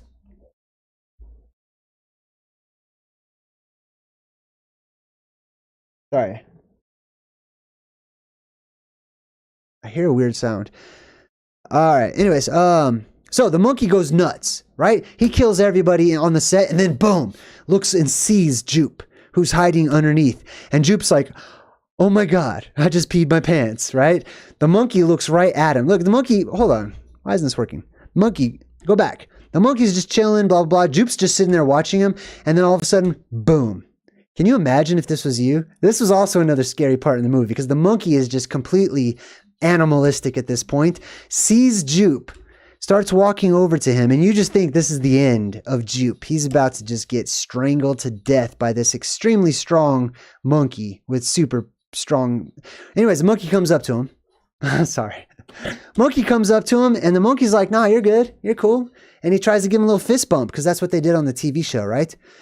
Now, some people might speculate, oh, you know, he got it out of his system, he calmed down or whatever. I don't think so. I think it's because it's a child, and it has to do with the energy of this child. Let me explain. They do a little fist bump action. Now, I want to explain why the monkey freaked out. Symbolically, people will say, oh, the bloom popped, and so it scared the monkey, and he just lost his mind or whatever. No, this is... Oh, it's kids playing outside. I'm so sorry.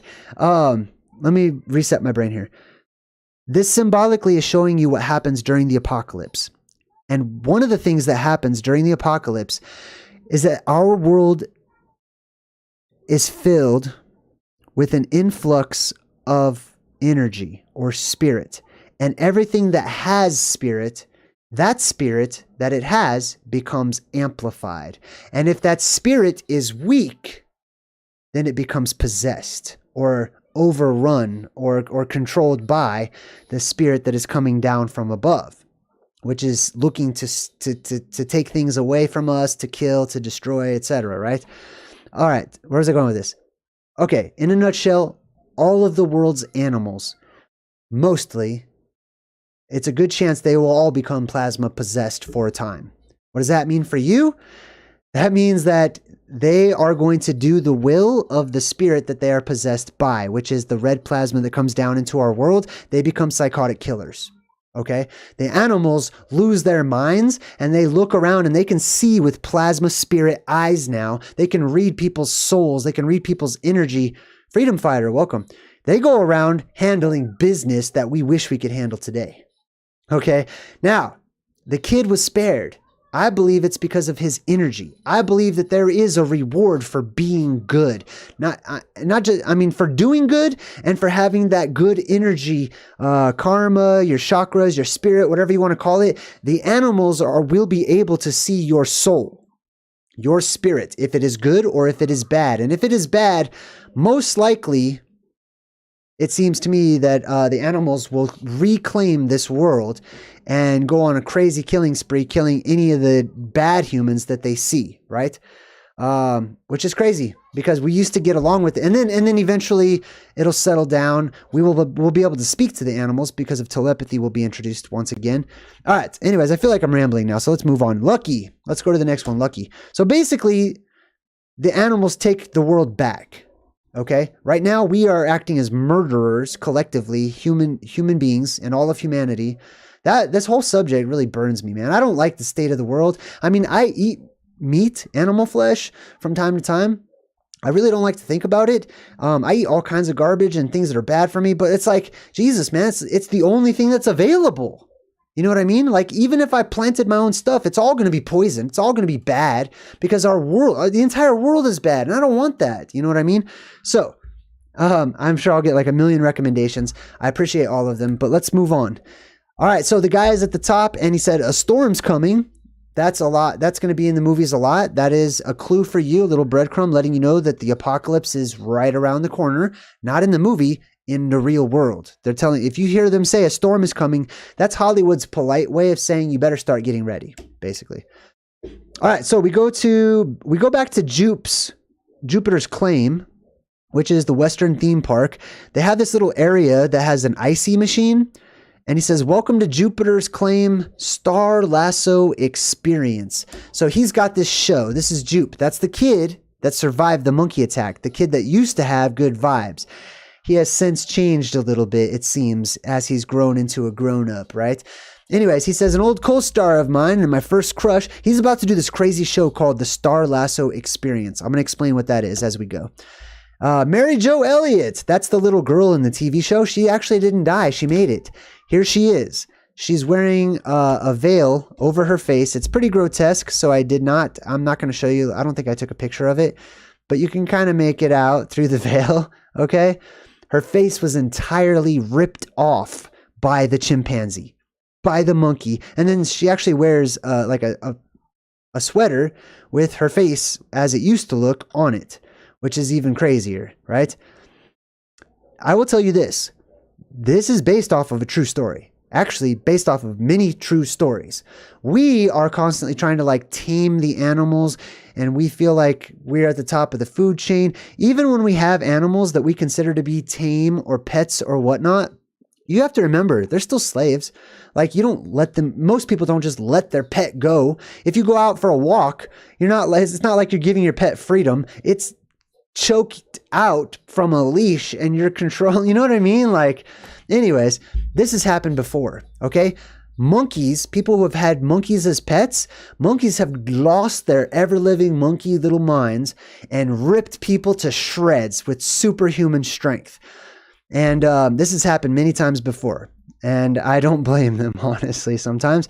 All right, so let's get back to the Star Lasso Experience. I was in a live stream earlier this morning. I was on another channel's live stream, just kind of listening in, and someone was talking about how NASA or some space agency tried to take like bungee cord or something, or some sort of rope or something, and like take it all the way to space or something to like lasso the Earth and to like pull the Earth and move it or something, which reminded me of this whole Star Lasso experience. So I'll tell you why here in a minute. So we got Jupe. He's dressed up in his cowboy outfit, or is it? Let's take a closer look at his little cowboy outfit there. Booyah! So on the back, he's got this UFO. He's got a little tractor beam action right above 3 columns or 3 beams or whatever with these 2 witnesses on either side. And he's wearing all red, which represents the red sky or the world after the apocalypse, the world after this one, the blue sky that we live in right now. And he says, what if I told you? Now he's repeating the same show that was watched in the dark earlier. He says, what if I told you in about an hour you'll leave here different? And that gets back to what happens during the plasma apocalypse with all of the gamma rays and all of the electricity that comes in and a severe influx of hydrogen, specifically ionized hydrogen, which interacts with everything and has the ability to move around pieces genetically like little chess pieces. Anyways, you'll leave here different, he says. Every Friday for the last 6 months, my family and I have bore witness. And then there's his wife. Now he's wearing the red. She's wearing the blue, right? The blue and the red symbolism. Blue versus red, etc. To an absolute spectacle. One that you'll be seeing here today. Now all the people are just like amazed. They're waiting to watch this crazy show. He says, let me take you back to that first night. Now, when he says this to the audience over here, he's actually speaking to us. We are the audience. You might as well be sitting right there. Sledge, welcome. So he's speaking to us. We are the audience about to watch the Star Lasso experience. Believe it or not, you pull up a good seat for the end of the world because you're going to see the Star Lasso experience firsthand one of these days. He says, let me take you back to that first night. The first night is the night after the plasma apocalypse happens. It's day 1 of our world, right? Or Genesis, you could call it. Now, I could barely see my hand in front of my face for the fog. But I swear that at 6:13 p.m. I see a flying saucer. That's how he does it, right? Now, he says on the first night, he could barely see his hand in front of his face because there's so much fog, because he is talking about a depressurization event, the plasma apocalypse. He's talking about an apocalyptic scenario, and he's describing it to you, to us. We are the watchers, right? And he puts his hand up in the sky like the hand of God symbolism that we have referenced many times. And he saw a flying saucer descend through the mist. That's where the mist comes from, right? The movie The Mist. He says, we are being surveilled, which means watched by the watchers, by an alien species I call the viewers. The viewers are the watchers in like ancient religion and writings and stuff. Those beings that come down were called the watchers. They're not supposed to interfere. They're not supposed to like try to change the future of our world just because it's the apocalypse and they have the ability to do so. It seems to me that there are some sort of space guidelines or rules or whatever, which one of those is don't interfere. When you go down into these new worlds, if you want to be a slider and jump from world to world or whatever, they're all going to have just gone through an apocalyptic event no matter where you land. Don't go in trying to change their future. You know what I mean? That seems to be a pretty steadfast rule. And if you break it, that means that on the next apocalyptic event, the space cops are going to come find your ass and put you in space jail. Anyways, I'm just kind of super paraphrasing all that. So, as I said, in just under an hour, Star Lasso experience is going to change you. Might as well say the apocalypse is going to change people. Colton, Phoenix, and Max. Now, these were the kids that we saw earlier. One of them got punched in the face or whatever, right? Wearing the alien masks and stuff. And he says, remember those names, folks. Why? I'm sorry. Why do we need to remember these names? These kids don't play any important part in this movie. This is the crescendo for the kids. After this, you don't see the kids ever again. They're gone. So why does he say, if everything in this movie is important to us and they are all breadcrumbs, there's got to be something to the names, because he says to us, the viewers, the audience, remember those names, folks. Why? There's no reason for those audience members in the movie to remember these kids' names, because these kids are about to die, basically. They get sucked up. I'll show you. Colton, Phoenix, and Max. So Phoenix is the plasma that shoots up out of the ground. It turns into like the Thunderbird or Thunderhawk or whatever you want to call it. The Phoenix bird that rises up out of its own ashes, etc. Max means gigantic or maximum, right? Colton... Man, I can't remember. Colt? Something of Colt. Did I put it? I can't remember. I'm super sorry, but you'll have to look up Colton for yourself. All right. So moving forward, we see that the UFO comes out of the clouds, and it's a little bit early. So it acts as a horse right there. You see the horse? He's going to feed the UFO a horse. It's going to suck it up and it's going to eat it, which means it's not a UFO. So check this out. We see the UFO and he looks over and he's kind of shocked. He's not ready. The UFO is like way early. And then she goes, this is new, right? And he goes, they're early. Interesting. Well, there's no they. There is no them, because that's not a UFO. It's not a spaceship full of little alien beings. It represents the apocalypse. And what this is telling us, the viewers and the audience, is the apocalypse is going to come early. It's not going to come when you expect it to. So it's best to be ready all the time instead of trying to figure out when it's going to happen so that you can put everything off to the last minute.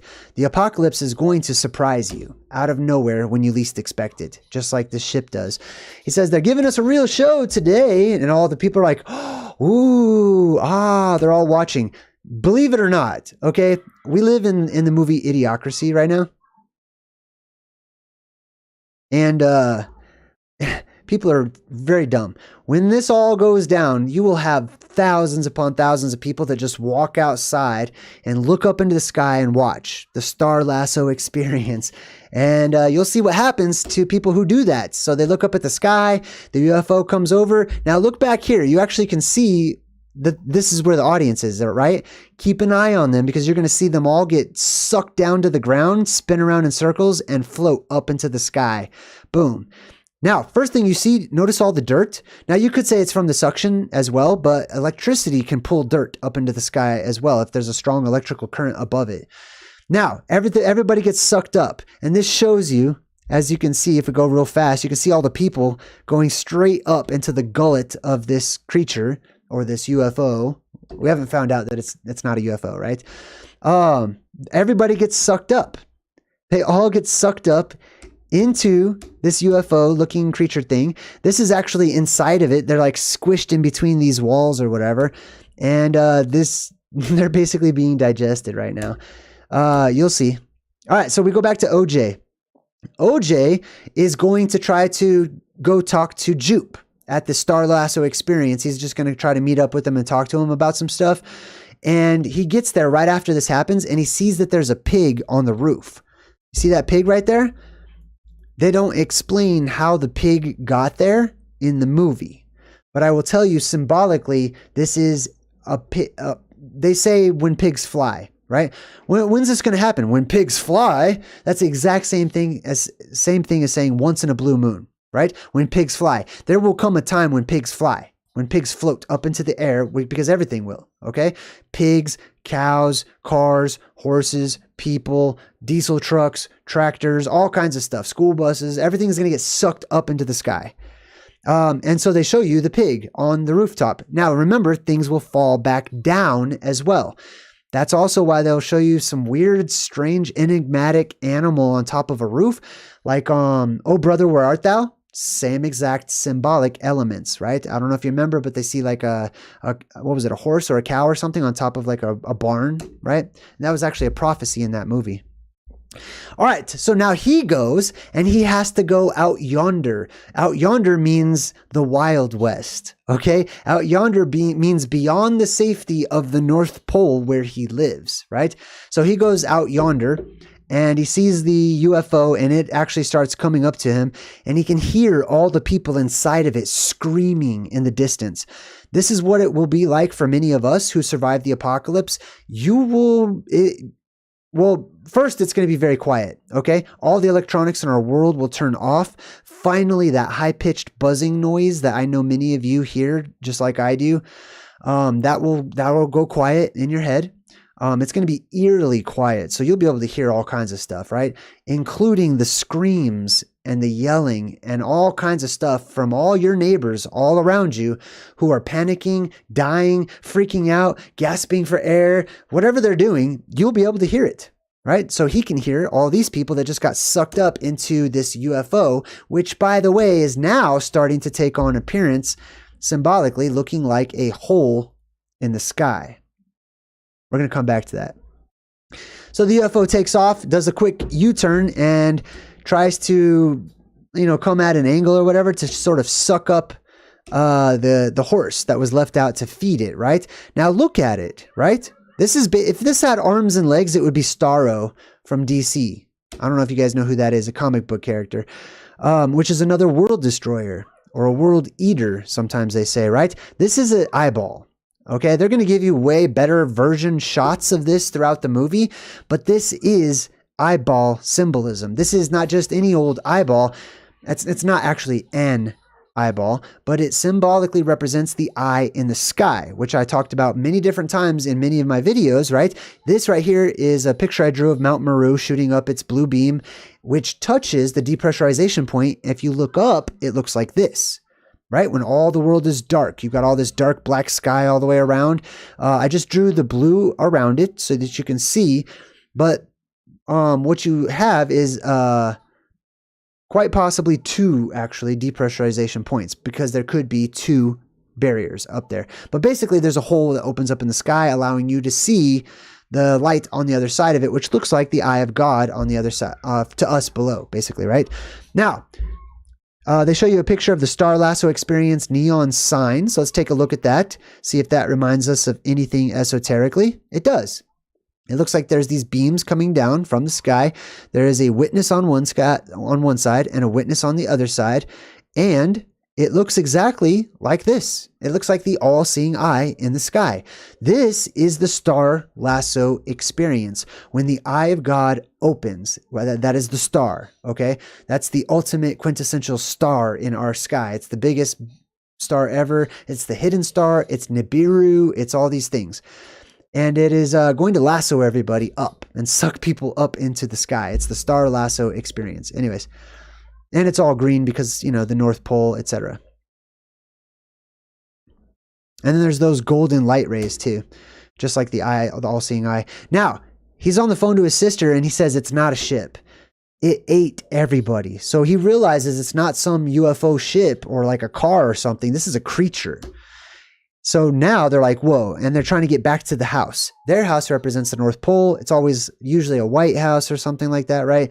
So they're inside of the house and it starts to rain heavily. Huge storm means the plasma apocalypse is on the way. There's all this storm rain going on, and she says it's above us. Of course it's above them, right? It's the hole that opens up in the sky right where the North Pole is. It's going to be directly above this house. Some of this stuff looks like a little too dark for me. I can't really see. Sorry about that. Oh, she points up, right? You see her? You see her finger? That's not a middle finger. That's just her pointing up. She's like that, like, hey, that UFO's up there above us or whatever, right? And she looks right at the camera when she does this. It's really dark. It's hard to see. But you know what this reminded me of? So many pictures in like Renaissance paintings and stuff. I think this one might be Da Vinci or Michelangelo, one of those. He actually has a beam that he's holding and he's pointing enigmatically up at the sky. And people haven't been able to figure it out. They just assume that they're talking about like, you know, they're all Christians, so they're pointing up at God or whatever. He's pointing at the sky, at the dome above us and saying, hey, warning, look up, right?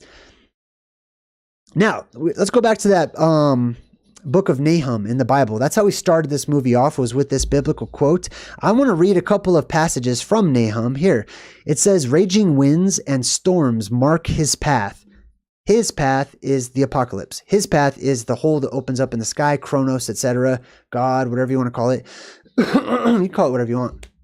Raging winds and storms mark his path. Exactly how it said and unfolded in the movie. Whenever the radio guy was like, there's going to be huge storms raging all over the place.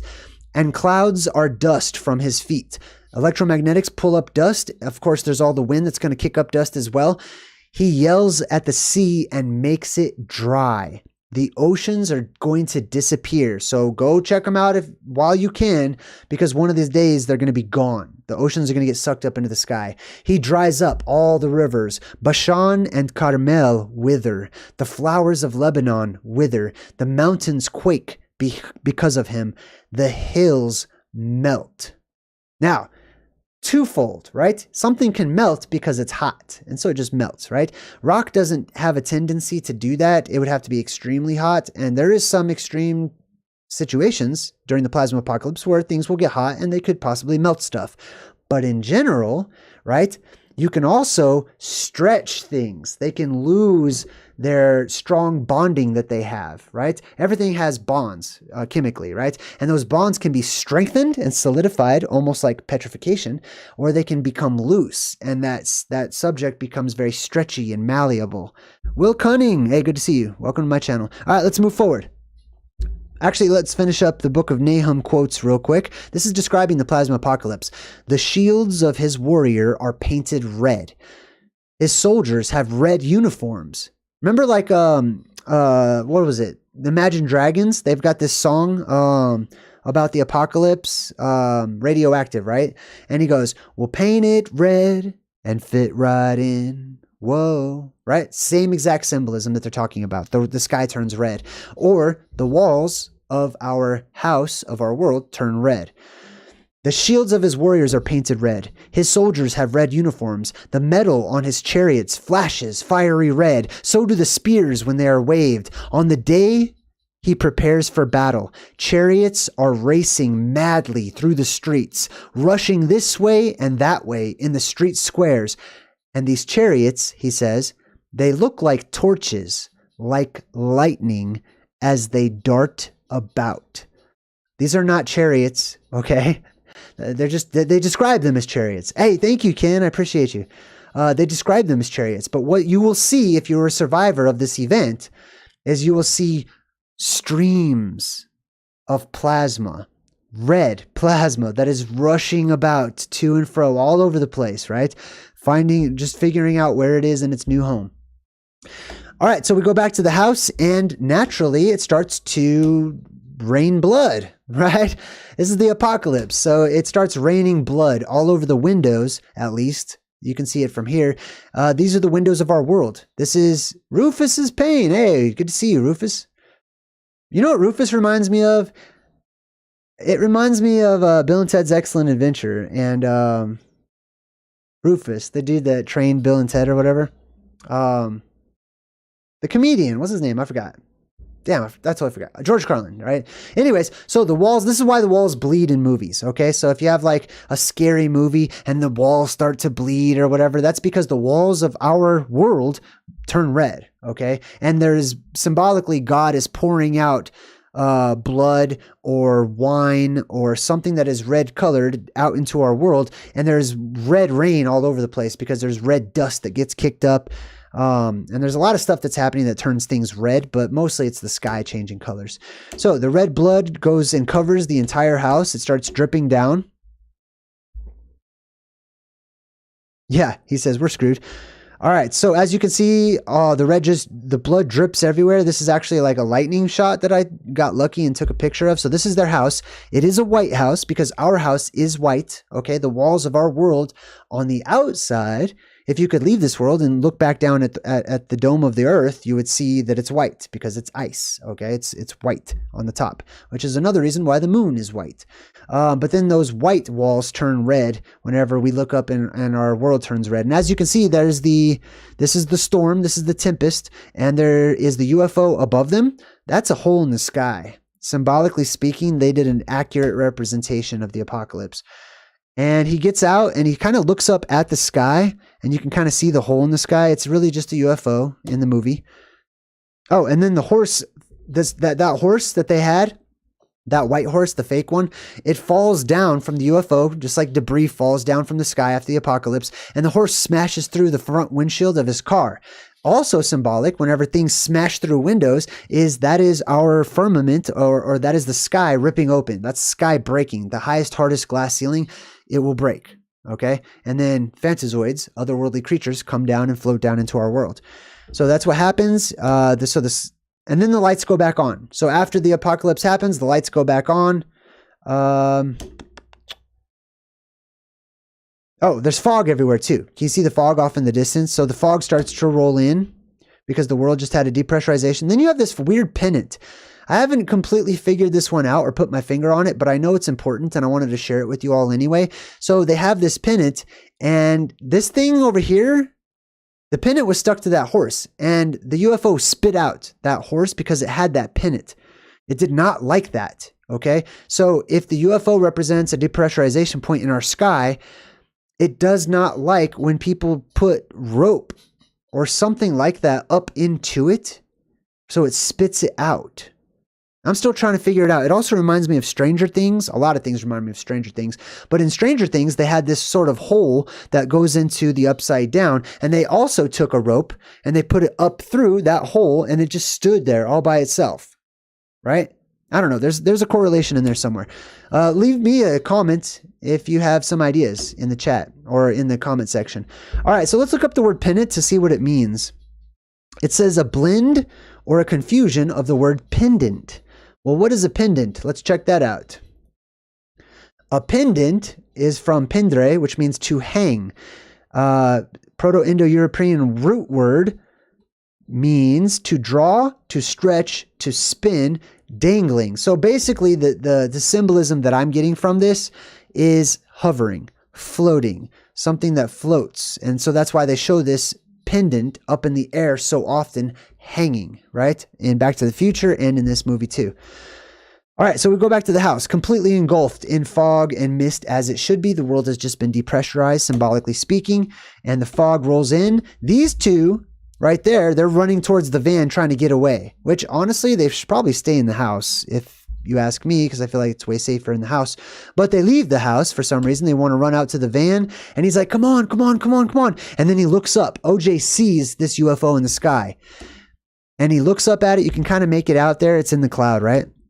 And then it starts to make its formation or whatever. And then he has this memory. He remembers a time when he told this other guy, hey, don't look the horse. Don't look at the horse in the eyes, right? Because the horse will kick you, it'll attack you, etc. So he says, please don't look him in the eyes. And he remembers it because he's looking straight up at this UFO. And then he turns his head down. And he like averts his attention. He averts his eyes. He does not look at the Lord up there in the heavens. Okay. This is also something we covered when we broke down Monty Python and the search for the Holy Grail. When God appears as a hole in the sky in Monty Python and the Holy Grail, one of the first things King Arthur and his troop do is they avert their eyes. And he's like, what are you doing? And people bow and stuff. He's like, I'm averting my eyes, right? That's because you don't look at this. You don't look upon God. You don't look upon the thing that is busy creating our world for many different reasons, right? One, you'll probably go blind because it's very bright. But two, the eyes are windows to the soul. Right? So you're basically opening up the windows to your soul, to this greater, stronger soul that is coming down into this world. And if you make contact, you could get possessed.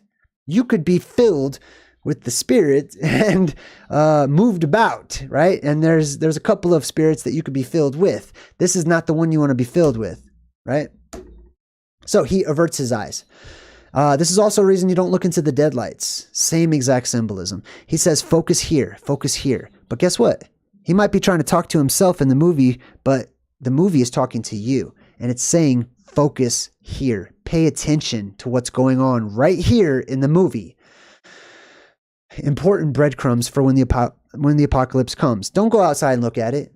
I mean, you can if you want to. You totally can. You're welcome to. But be warned. You have been cautioned and you have been warned. Don't go outside and watch the Star Lasso light show experience or whatever. Stay inside, shut your doors, shut your windows, say some prayers, meditate, think of your happy thoughts. I mean, I would really focus on really trying to change the energy as much as you can. Mind's eye. Thank you. I appreciate it. Thank you very much. Popcorn time. Thank you. I appreciate it. All right, so the fog is rolled in, and the song comes on. It goes, I wear my sunglasses at night. Do you? They play this a lot, actually. If you start listening to movies as much as I do, occasionally you'll hear them use this song in the background. And I believe that this is a direct reference to maybe this is something that will help you, right? Putting on usually I have sunglasses. Putting on your sunglasses at night during the apocalypse, right? Maybe you might be able to watch it. I don't know. Maybe if as long as you have some barrier or something, maybe you can actually watch it and participate. I don't know. I'm probably not going to risk it. I have a feeling like I'm going to see it anyways. I don't know. I have lots of personal feelings about it. But anyways, I wear my sunglasses at night. Also, a small nod to They Live as well. All right, so this guy goes back to his house. He's basically some kind of hacker or something in his side, and he's got this 3D glasses on, and he's playing this video game, and you can hear the announcer in the video game in the movie, and in the movie, the announcer in the video game in his head says, "I don't know if you've heard, but a terrible beast is about." That's what this is. That's what the hole in the sky. That is the beast. That is the beast with the billion backs, ? Welcome to my channel. The two hooks, I like that. The beast, what was that? Rick and Morty? There was like the beast with the billion backs or a billion eyes or hands. I forgot what it's called. But that's what it is. It's a circle. It's the eye in the sky. It's got all these tentacles of plasma that come out of it. It is the beast. There are little beasts that I call Fantazoids that come out of it. But in the movie, he says, I don't know if you heard, but a beast is about. It's been harassing villagers, ruining their crops, and eating their livestock. And then a dragon roars. The dragon is plasma, symbolically, right? It's a skyworm. That's all it is, plasma up there in the sky. Now, the fake news lady gets on. Angel Love Bud. Oh, thank you. Oh, I like your sticker. Thank you. All right. So the news lady gets on and she says, and the whereabouts of these 40 guests and employees. That's my best news voice. Now it's 40 guests. There's 40 people missing. Remember at the beginning, right? Now there's 40 people missing because they just all got eaten and sucked up by the plasma apocalypse, basically, or this UFO. 40 is the number of judgment, symbolically speaking. So what this is saying is the world is being judged. Not just, now it could be perspective. Okay. I'm going to try to be even-minded about it, but I tend to lean towards there's actually judgment happening because nothing will be hidden. You won't be able to hide the skeletons in your closet. Okay. Just because you got all these little thoughts and secrets going on, locked in your skull, locked away in your brain, and you think that they're hidden from everybody, one day they will be revealed. One, because people and animals will be able to read your aura and your chakras when the energy is amplified high enough. And then two, you have telepathy. And I'll bet you anything, most people, when they first inherit telepathy, will not be able to control it. And whatever random thought they have, other people will hear it. So basically, they'll be telling on themselves. All right, anyways. So we've got the lady that's doing a news report on all the people that just got sucked up. Now, Emerald, OJ, and Angel, which is the hacker's name, are all hanging out at this Long John Silver's type of fish fast food place, right? Once again, green everywhere, right? For the North Pole symbolism. And then he's talking about how he loves fish sandwiches, and he goes, Tartar got tang. That's the dumbest thing to say. The girl even like says that that's pretty stupid. Basically, Tartar got tang. But they wanted to put Tartar, the word, in this movie. As well they should. I'm so sorry I'm studying right now. Let me focus. Collect myself. I'm so excited. You have no idea. Like, I see myself on the video and I don't even look half of as excited as I am on the inside because of the truths that I glean from this, or that are given to me through movies and other imagery and symbols and omens and signs and stuff. Like, it gets my heart beating. Anyways, so he says Tartar got tang. Basically, the green is in reference to the North Pole. Tartar is a reference to the two trees. Tar means tree, okay? And it means deru. Actually, the original word is deru, which is where we get druid from, and it means tree.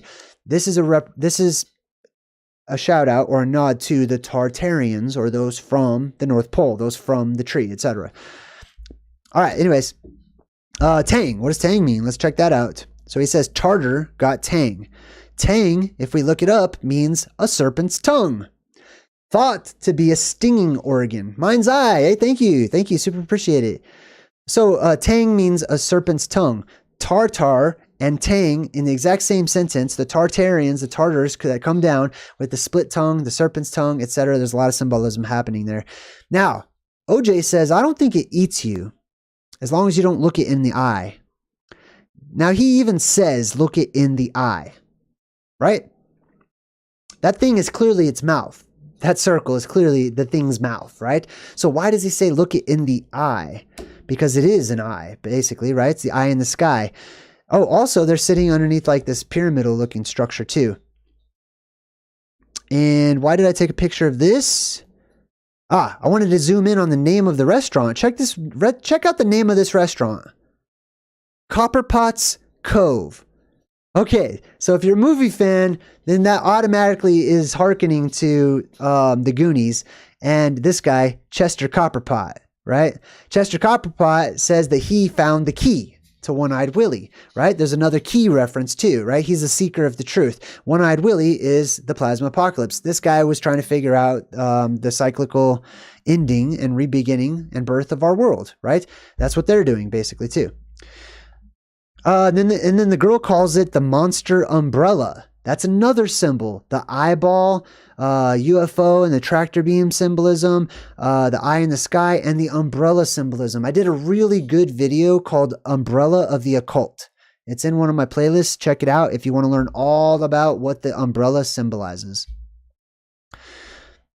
And then he says, we've got to feed them. Got to feed them, right?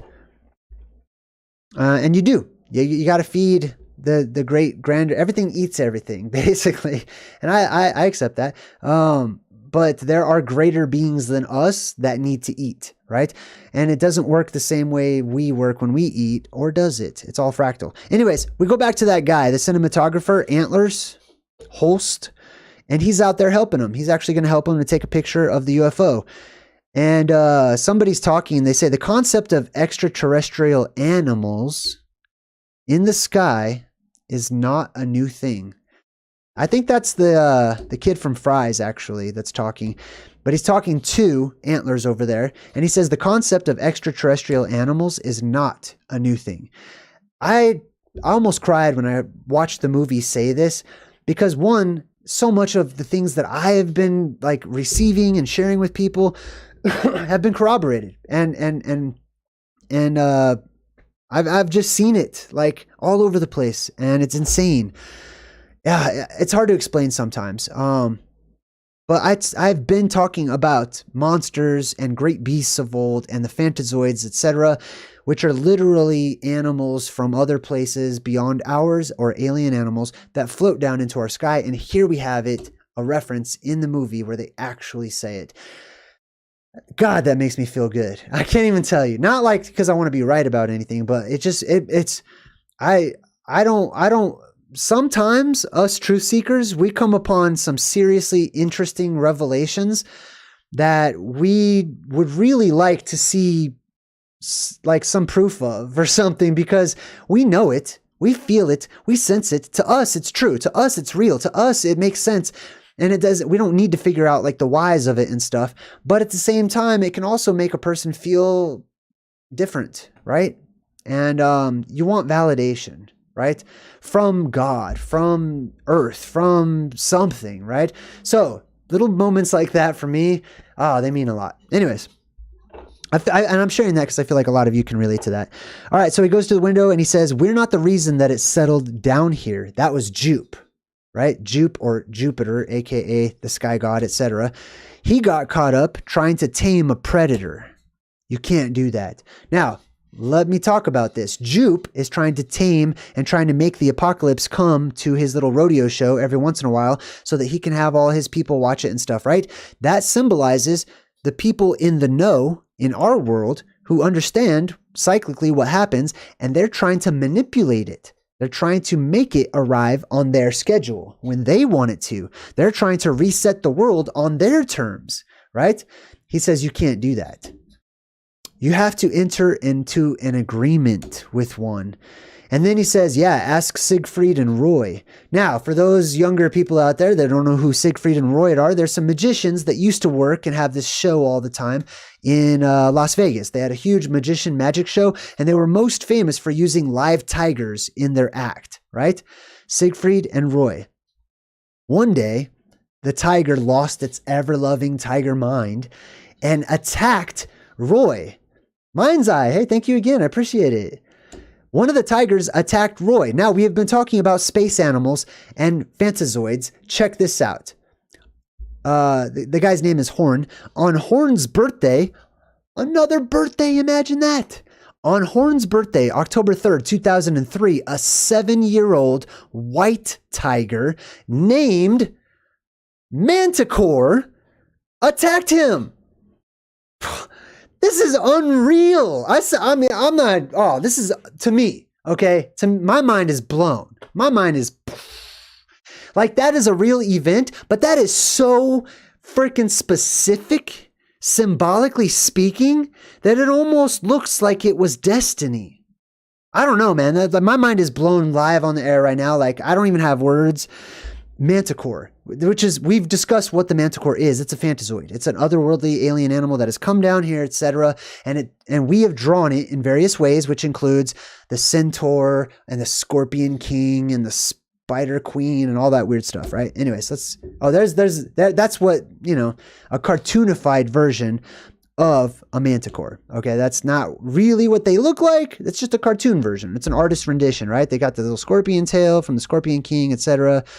They fly, they put wings on them, etc. They probably don't have wings. They might. They could have wings. And you know what else could have wings is the centaurs. It's possible that they actually could have wings, just like our ants. I don't know if you know this. Have you ever seen a flying ant? Yeah. Some of the females, specifically in ant colonies, usually the queen, will grow wings. And it'll just fly away. Right? You don't imagine ants flying, right? But some ants actually grow wings and they fly. And when they get to their destination, they eat off the wings. They tear them off. They don't need them anymore. Anyways, very interesting stuff. This is another rendition of the Manticore there. All right, so they drive past those wacky sky dancers, which are symbolic for the plasma. He says, you don't look at it unless you want its attention. And once again, he's talking about the plasma. OJ says, we don't got a lot of time. We ain't got a lot of time. We don't have a lot of time, okay? I'm telling you, forget the movie, forget all this stuff, forget my channel, forget all that. It's just me, Jay, and you, whoever you are right now. We don't have a lot of time, okay? This is my feeling. I'm not saying this is the truth. This is the way that it is, but it is my reality at this point in time. in my life and for me. And some of you out there can relate that we don't have a lot of time. And if you look around and you listen to the song that the earth is singing, she's telling you. She's telling me. All right, so he says, the word is getting out. We don't have a lot of time because the word is getting out. And when it does, you know that people are going to come and do what they always do. Try and take it all for themselves. So, many of you truth seekers out there are starting to pick up on the signs and the omens of our world. You're noticing earth changes, right? The rest of the world will try to convince you, no, it's always been like that. Oh, no, that always happened. No, that's the way it used to always. It's fine. That's totally normal. It's not. I'm telling you, the things that you are picking up on and recognizing as these earth changes, these are signs and omens that our earth is going to go through the ultimate change. And it's going to get to the point where you have to acknowledge it, right? And when people start to acknowledge it, the rumor is going to start flying and spreading like wildfire that the world is coming to an end. And people are going to twist it. They're going to make it super extreme. They're not going to give you any hope. They're not going to talk about the bright side like I do. They're not going to talk about, all of the good things that you can look forward to. They're just going to scare the crap out of everybody. And then pretty soon, the 100 monkey effect is going to take into effect. And people are going to panic and they're going to freak out. And the world's going to go into chaos. And then there's going to be, what do you call it? Like where the government takes control and you know what I mean? All that stuff. It's all going to happen. And the movie's telling you right now, it's good to be prepared now because the word is getting out. People are starting to pick up on this whole apocalypse scenario and the fact that it occurs over and over again. Not just that we had a flood a long time ago, but the world is going to come to an end. Regular people are going to get to the point where they have to admit it. It's going to be on the news. Like it's going to be gossip. They're never going to confirm it on the news or the TV, but they will help to fan the flames and stuff to suit their agenda. Anyways, just keep an eye out for that. Here's the horse. Here's the plasma. We already went over the horse symbolism and the plasma symbolism, so we'll skip that one. And in reference to the UFO, he says he's big. He's bad. He's got a lot of spirit. That is a direct reference to this character right here, the big bad wolf, right? Which will huff and puff and blow your house down. Wolves don't do that. Okay? I've never seen a wolf blow on something to blow it over. I mean, I'm sure they could, but no. The wolf is symbolic of the light that opens up in the sky. And if you saw my video of vampires versus werewolves, where I broke down the family lineage of vampires and werewolves and how they're probably related to one another, you would know that the word wolf is directly related to loop or luke or light, right? And so the light in the sky creates a world storm that blows everything down that's not secure or sucks it up or whatever. All right, so he says, you break it. So he's talking about the monster. You break it like he would break a horse. Or he's talking about the sky, breaking the sky. You break it, I'll get the shot. Now, this guy here is Antlers Holt. He represents the blue beam and the plasma volcano. It's appropriate that he would be the one to take the shot at the eye in the sky. Remember whenever we saw, what's that really bad superhero movie? I'm sorry, I don't really like it that much. With the girl Harley Quinn and like the weird alligator monster hero guy, and there's Starro, and they fight Starro. Damn, I can't remember the name of that movie. But anyways, in that movie, they put something through Starro's eye in Doctor Strange and the Multiverse of Madness, right? There's also like Shumagorath or something like that. I can't remember the character's name, but he's basically a one-eyed tentacle monster, and they put a beam or a pole through his eye to kill him too. This guy represents the arrow or the beam, and he's going to take the shot too. All right. We already went over his name. His name means the staff of God. Now he starts singing this song. Check this out. They're all chilling at the dinner table, and randomly, this guy starts singing this song. Well, I don't know how the song goes, so it's a really old song. Well, it came down to earth, and it hid in a tree. I said, Mr. Purple People Eater, don't eat me. I don't know. I'm sorry. I don't know the melody. This is the Purple People Eater song. Okay. I'm just going to read it. Well, it came down to earth and it hid in a tree. That's Yggdrasil. That is the world tree. That is what we've been talking about. This blows my mind, man. This is insane. This is blatant to people like me. It came down to earth. It hid in a tree. I said, Mr. Purple People Eater, because it's red spectrum up there and it's an eyeball, right? And it sucks people up. Mr. Purple People Eater, don't eat me. Don't suck me up, Kronos, right? Well, he looked at me and in a voice so gruff, he said, I wouldn't eat you because you're too tough. Right? So there's some people that won't get eaten and sucked up by Kronos, and those who survive will be tough, okay? Physically, literally, actually, verifiably tougher, okay? You are dense right now, and not in a dumb way. The world's dense in a dumb way, but you're all very dense, okay? Because we have a lot of pressure that's pushing everything in, making everything very dense. Everything will be way less dense, okay? After the apocalypse, when the world is depressurized. When everything is less dense, it's weaker, essentially. That means for you, you have superhero Superman skin, essentially. Okay? He was a one-eyed, one-horned, flying purple people eater. Okay, so the one eye in the sky, sometimes that hole leaks out plasma in one direction or another, giving it the appearance of a beard or the tongue of Kali or Medusa or a horn. You know, it could be seen upside down. It could be a horn, etc. It's all the same stuff. Jean jacket. Let's get to the next one. Excuse me. All right, so Emerald plays some music and says, time to wake up the family. All right, time out. I took a picture of this because this reminded me of you, all of you, the Good Vibe Tribe. If you're new to my channel, I pretty much call everyone who's in the chat, all the people that leave like good energy, good vibes, all the people who are adding to the discussion and stuff. I refer to all of you, and we refer to one another as the Good Vibe Tribe. And I play a song during my credits called Time to Wake Up by Cacti, or Wake Up. And she says, time to wake up the family, and she puts on some good vibe music, and man, I just thought of every single one of you. I just wanted to share that. So she rocks out to some music. There's some wolves howling on the speaker at first, and then this song starts to play. I always pay attention to the lyrics that are being played in these movies. And if you want, you could put on the captioning and just read along of what it's saying, right? It says, I came down on a lightning bolt. Who? I wonder, right? I came down on a lightning bolt. I had fire and brimstone coming out of my mouth. It's like a fly right there. Fire and brimstone coming out of its mouth. God, man.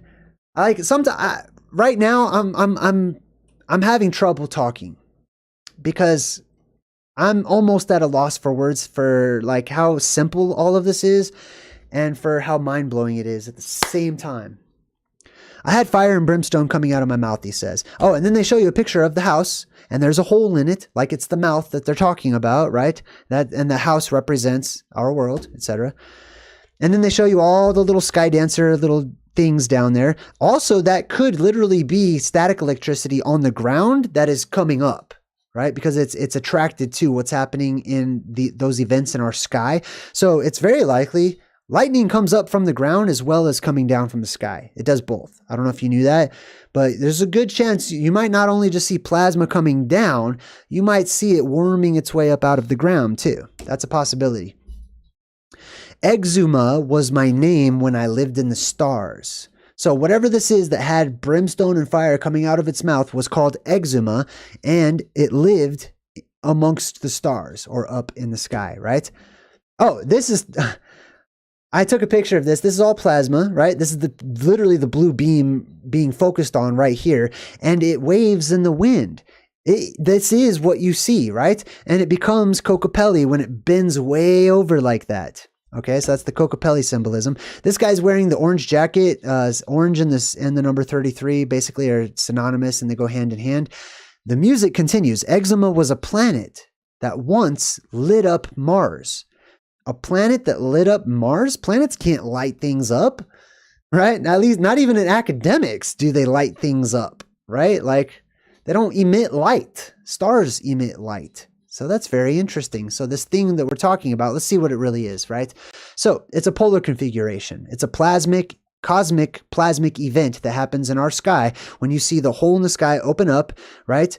And I have a couple of different theories about this. I'll share them with you briefly. One is that this outer circle is possibly an initial hole that is pre-existing, that is already there. And the inner circle, which is further away as you're looking up into the sky, is a new hole that just opened up. So this little circle has the darker plasma because you can see it. And then this outer circle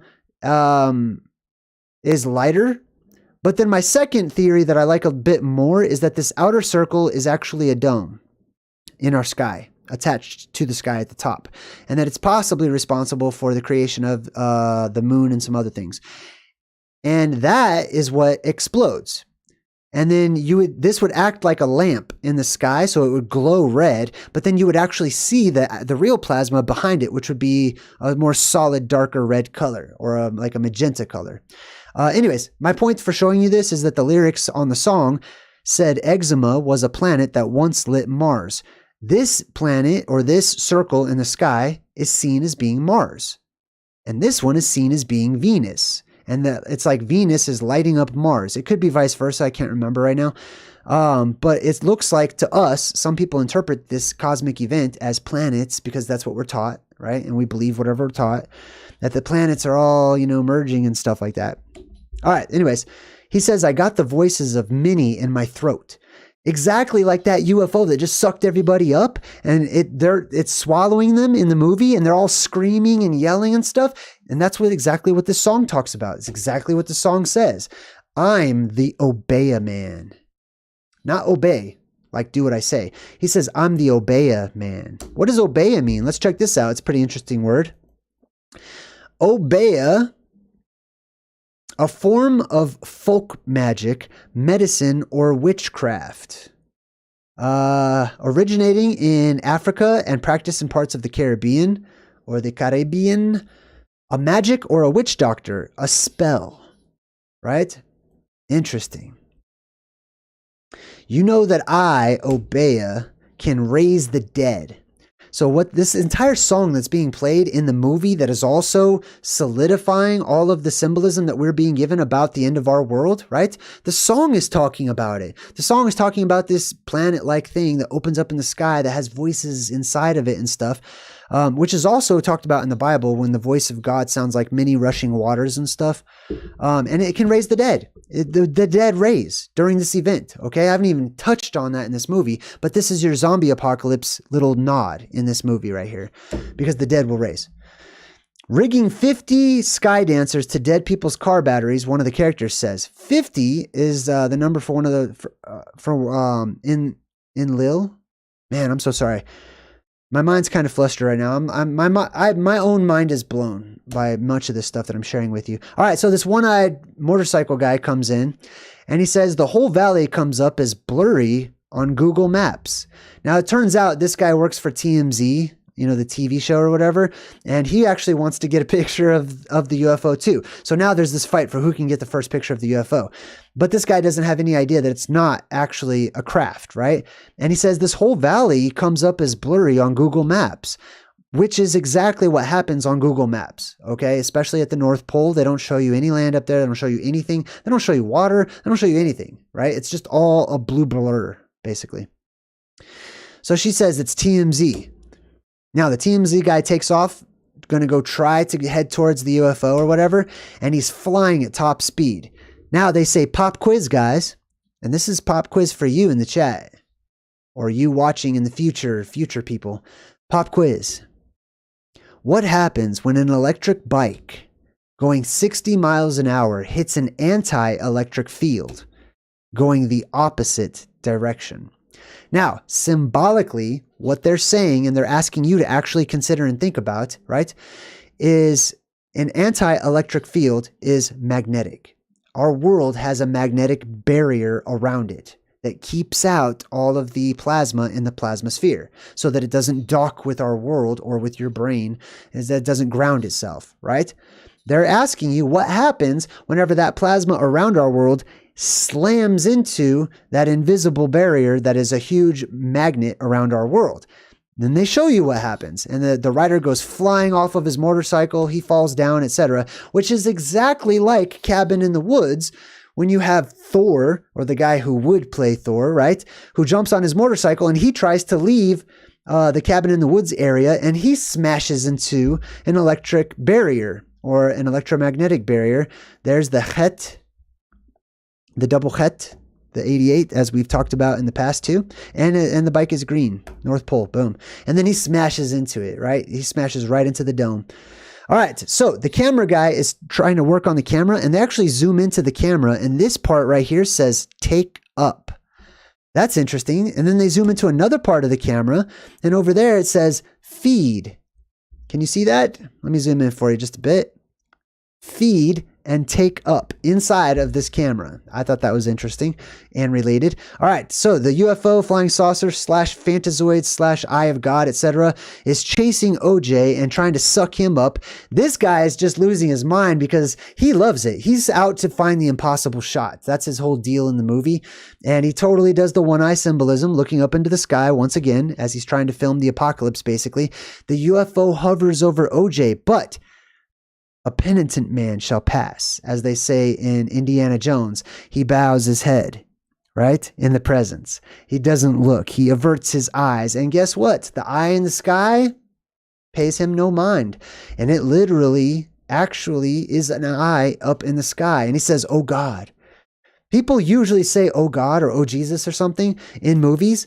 When it's symbolically, it represents God and it represents Jesus and it represents all these things. So there is your ultimate picture, the crescendo of the movie, the eye in the sky. Or you could say a dome possibly at the top of the world with a hole in it.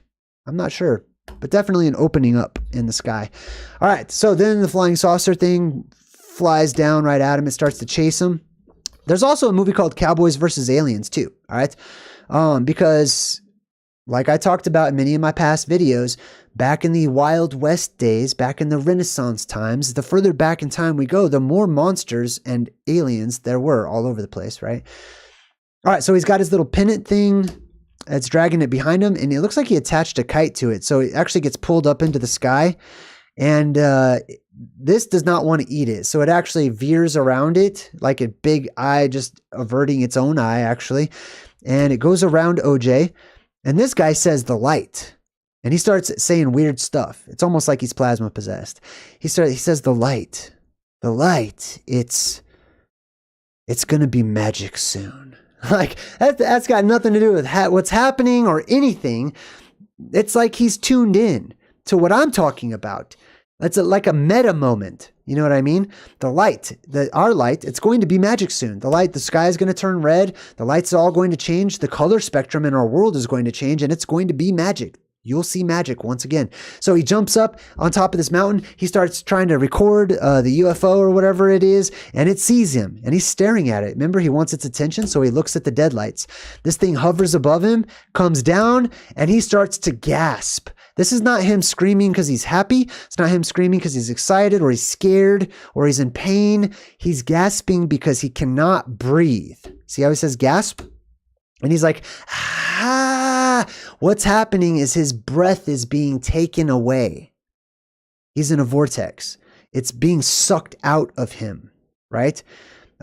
Which makes it difficult to breathe, which is another thing that happens. So you see him flip upside down. He gets sucked up into the UFO. There's totally a vortex. Everything's getting sucked up into the eye in the sky, symbolically speaking. Angel also is about to get sucked up, but he does something pretty clever. The movie gives us a hint. And what it does is it tells us to tie ourselves to something that is solid in the ground. The girl doesn't do that. She gets sucked up, but she was far enough away that she falls back down.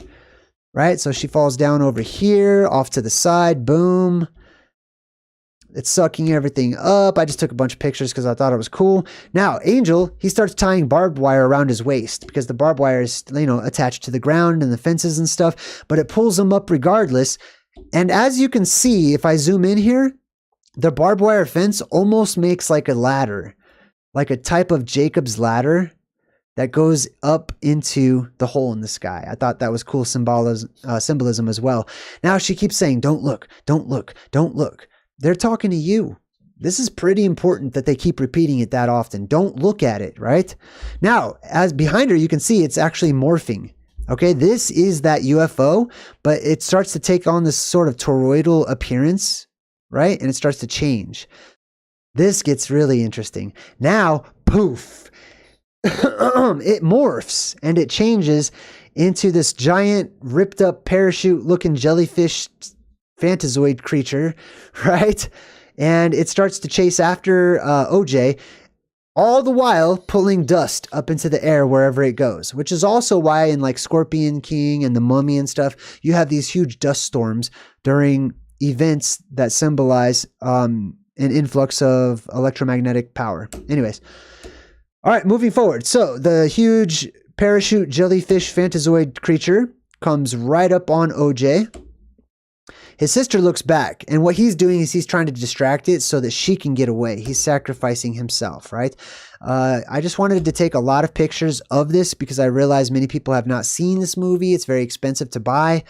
I was able to do it just because of your donations. So thank you. All the people who have donated, including during this live stream, it goes to stuff like this. So it goes right back into what we do. So thank you, all of you. All right. So this thing starts to change and open up. Now this gets really weird. Look, in the middle, I'm going to go a little faster during this part, right? Because it's doing this like flower type deal. And as it does this, it's creating this pyramid look. It has like a pyramid look to it. Hold on. I thought I have better shots of this thing, but in the middle of this type of like flower eyeball type deal, this was also on Fortnite too, symbolically. But it gives you like these sort of pyramid type things that it goes through, and the pyramid like sort of opens up and stuff. And it's like this eye that's staring right at him. It reminded me of the pyramids in the sky. Right? There was this interesting TikTok video that had come out. People have put it on YouTube and stuff. And it says, time traveler from 2582 claims Earth will soon descend into 3 days of darkness. But I mean, everyone knows that. That's common knowledge to eschatologists like myself. But then he says, do not look at them. Do not look up at the sky at the light coming from the pyramids. That's very interesting. Okay, that's very enigmatic, and I have lots of theories about that, but basically, as above, so below. When this happens, light is coming from some sort of pyramidal structure that is up there above us. Very interesting. And he says, don't look at it. Like, this is a time travel. This is somebody. I don't know if they're time traveler or not, but somebody is definitely on board saying, don't look at the lights in the sky when they come. Trust me. All right, so she does this awesome little motorcycle sidekick. She goes back to the well, which is a place of safety, okay? That's Hod Mimi's Holt.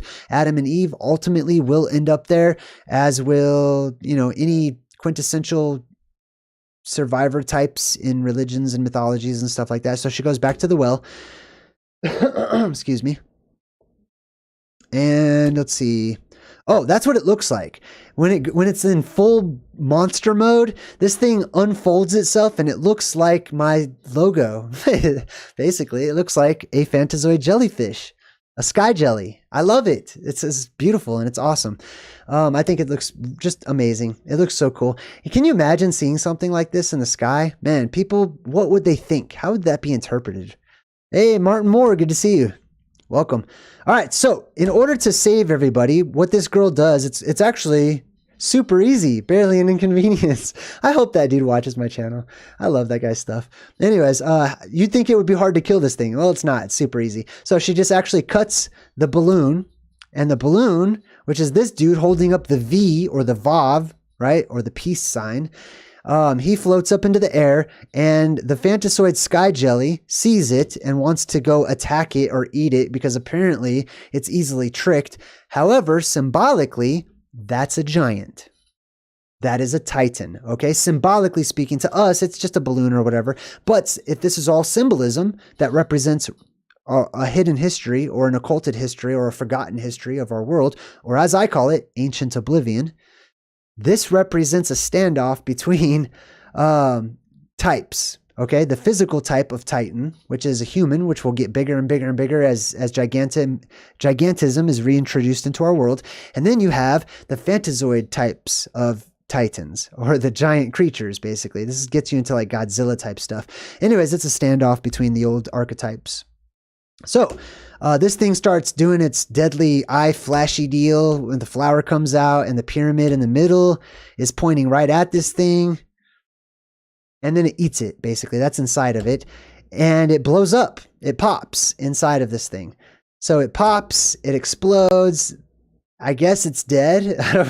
I don't know how that works, but I guess it's dead. Now we see OJ, and he is just on the outside of the city where the well is, which is symbolically the North Pole. And he's out yonder, out there, where everything is depressurized. In the middle, I think that there might be less fog and mist and stuff on the actual island, just because everything's swirling around. So naturally that mist and fog and stuff would go towards the outsides. But anyways, there's OJ out towards the outside, and also between the two poles, symbolically speaking too. And then they actually were able to get a picture. Remember how the well takes a picture, right? All the tourists like look down into the well, and there's lights inside of the well that allow you to take pictures and stuff. So here's the picture that she took. And this is allegedly going to make them their millions of dollars or whatever, you know, I don't know. And it looks like Mothra or something flying through the sky. Pretty cool. And that is our movie. That is Nope. There's 467 people watching right now. Everyone knows that we're about to end the show, so everyone's going to start leaving. Before you leave, first of all, I'm going to ask respectfully, I love the people that watch my channel. I love every little soul that's there in there in the chat. I think they're great, and I think of them all the time. And I go through a lot of hard times in my life personally, and many truthers, we struggle, right? Just spiritually, like our soul is suffering these days, and it's nice to smile. It's nice to feel good. It's nice to laugh on occasion. So I just want to say thank you to the Good Vibe Tribe. I'm going to take a bow on your behalf, and I would like everyone to blow up the chat with positive emojis, hearts, rainbows, stars, purple horseshoes, whatever Lucky Charm stuff else I can think of for them. For all of the people who are just represent kind, open-minded people that are out there, truth seekers, people who feel alone, people who feel like they're different in the world, people who look forward to the world changing, people who don't know, anomalous, black sheep, whatever, give them a shout out, please. Also go check out my website because it's awesome. JayDreamerZ.com. What else? My book. I wrote a book all about the plasma apocalypse. So if you don't want to watch hundreds upon hundreds of hours of trying to sift through all of my plasma apocalypse videos, right? Because it covers many different topics, you can buy my book, and it's the Cliff's Notes versions. It takes you right through all the main highlights. If I become successful enough on YouTube, I'm crossing my fingers for 100,000 subscribers. That would be pretty sweet. Raphael, hey everybody. Hey, good to see you. I think I might be able to like make another book happen. So I'd like to write another book. I'd like to be able to like, you know, have a successful YouTube channel and website and stuff like that so that I can continue helping out all of you people and just sharing, you know, doing stuff like this. Anyways, that's it. I'm a proud dad. I'm going to go say I love you to my little boy, make dinner, and enjoy my weekend. I hope you all have a blast. It's good to see you. Let's roll the credits and rock out. Until next time, I'm JayDreamer saying good vibes and goodbye. So hard to fade away.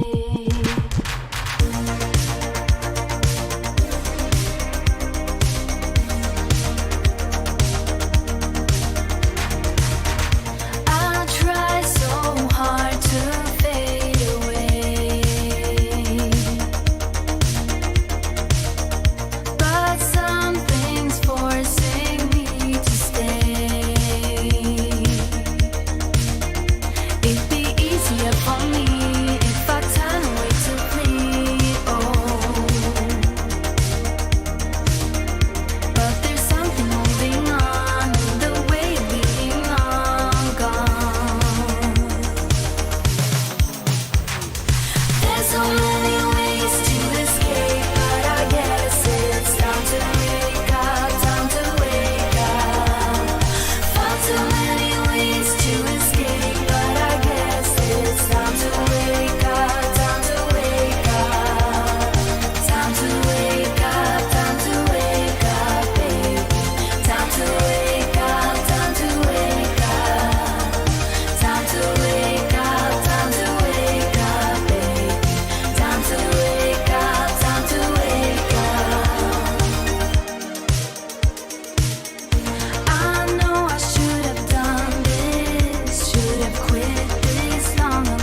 Who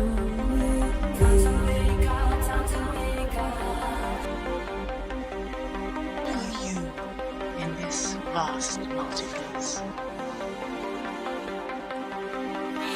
Your powers collide.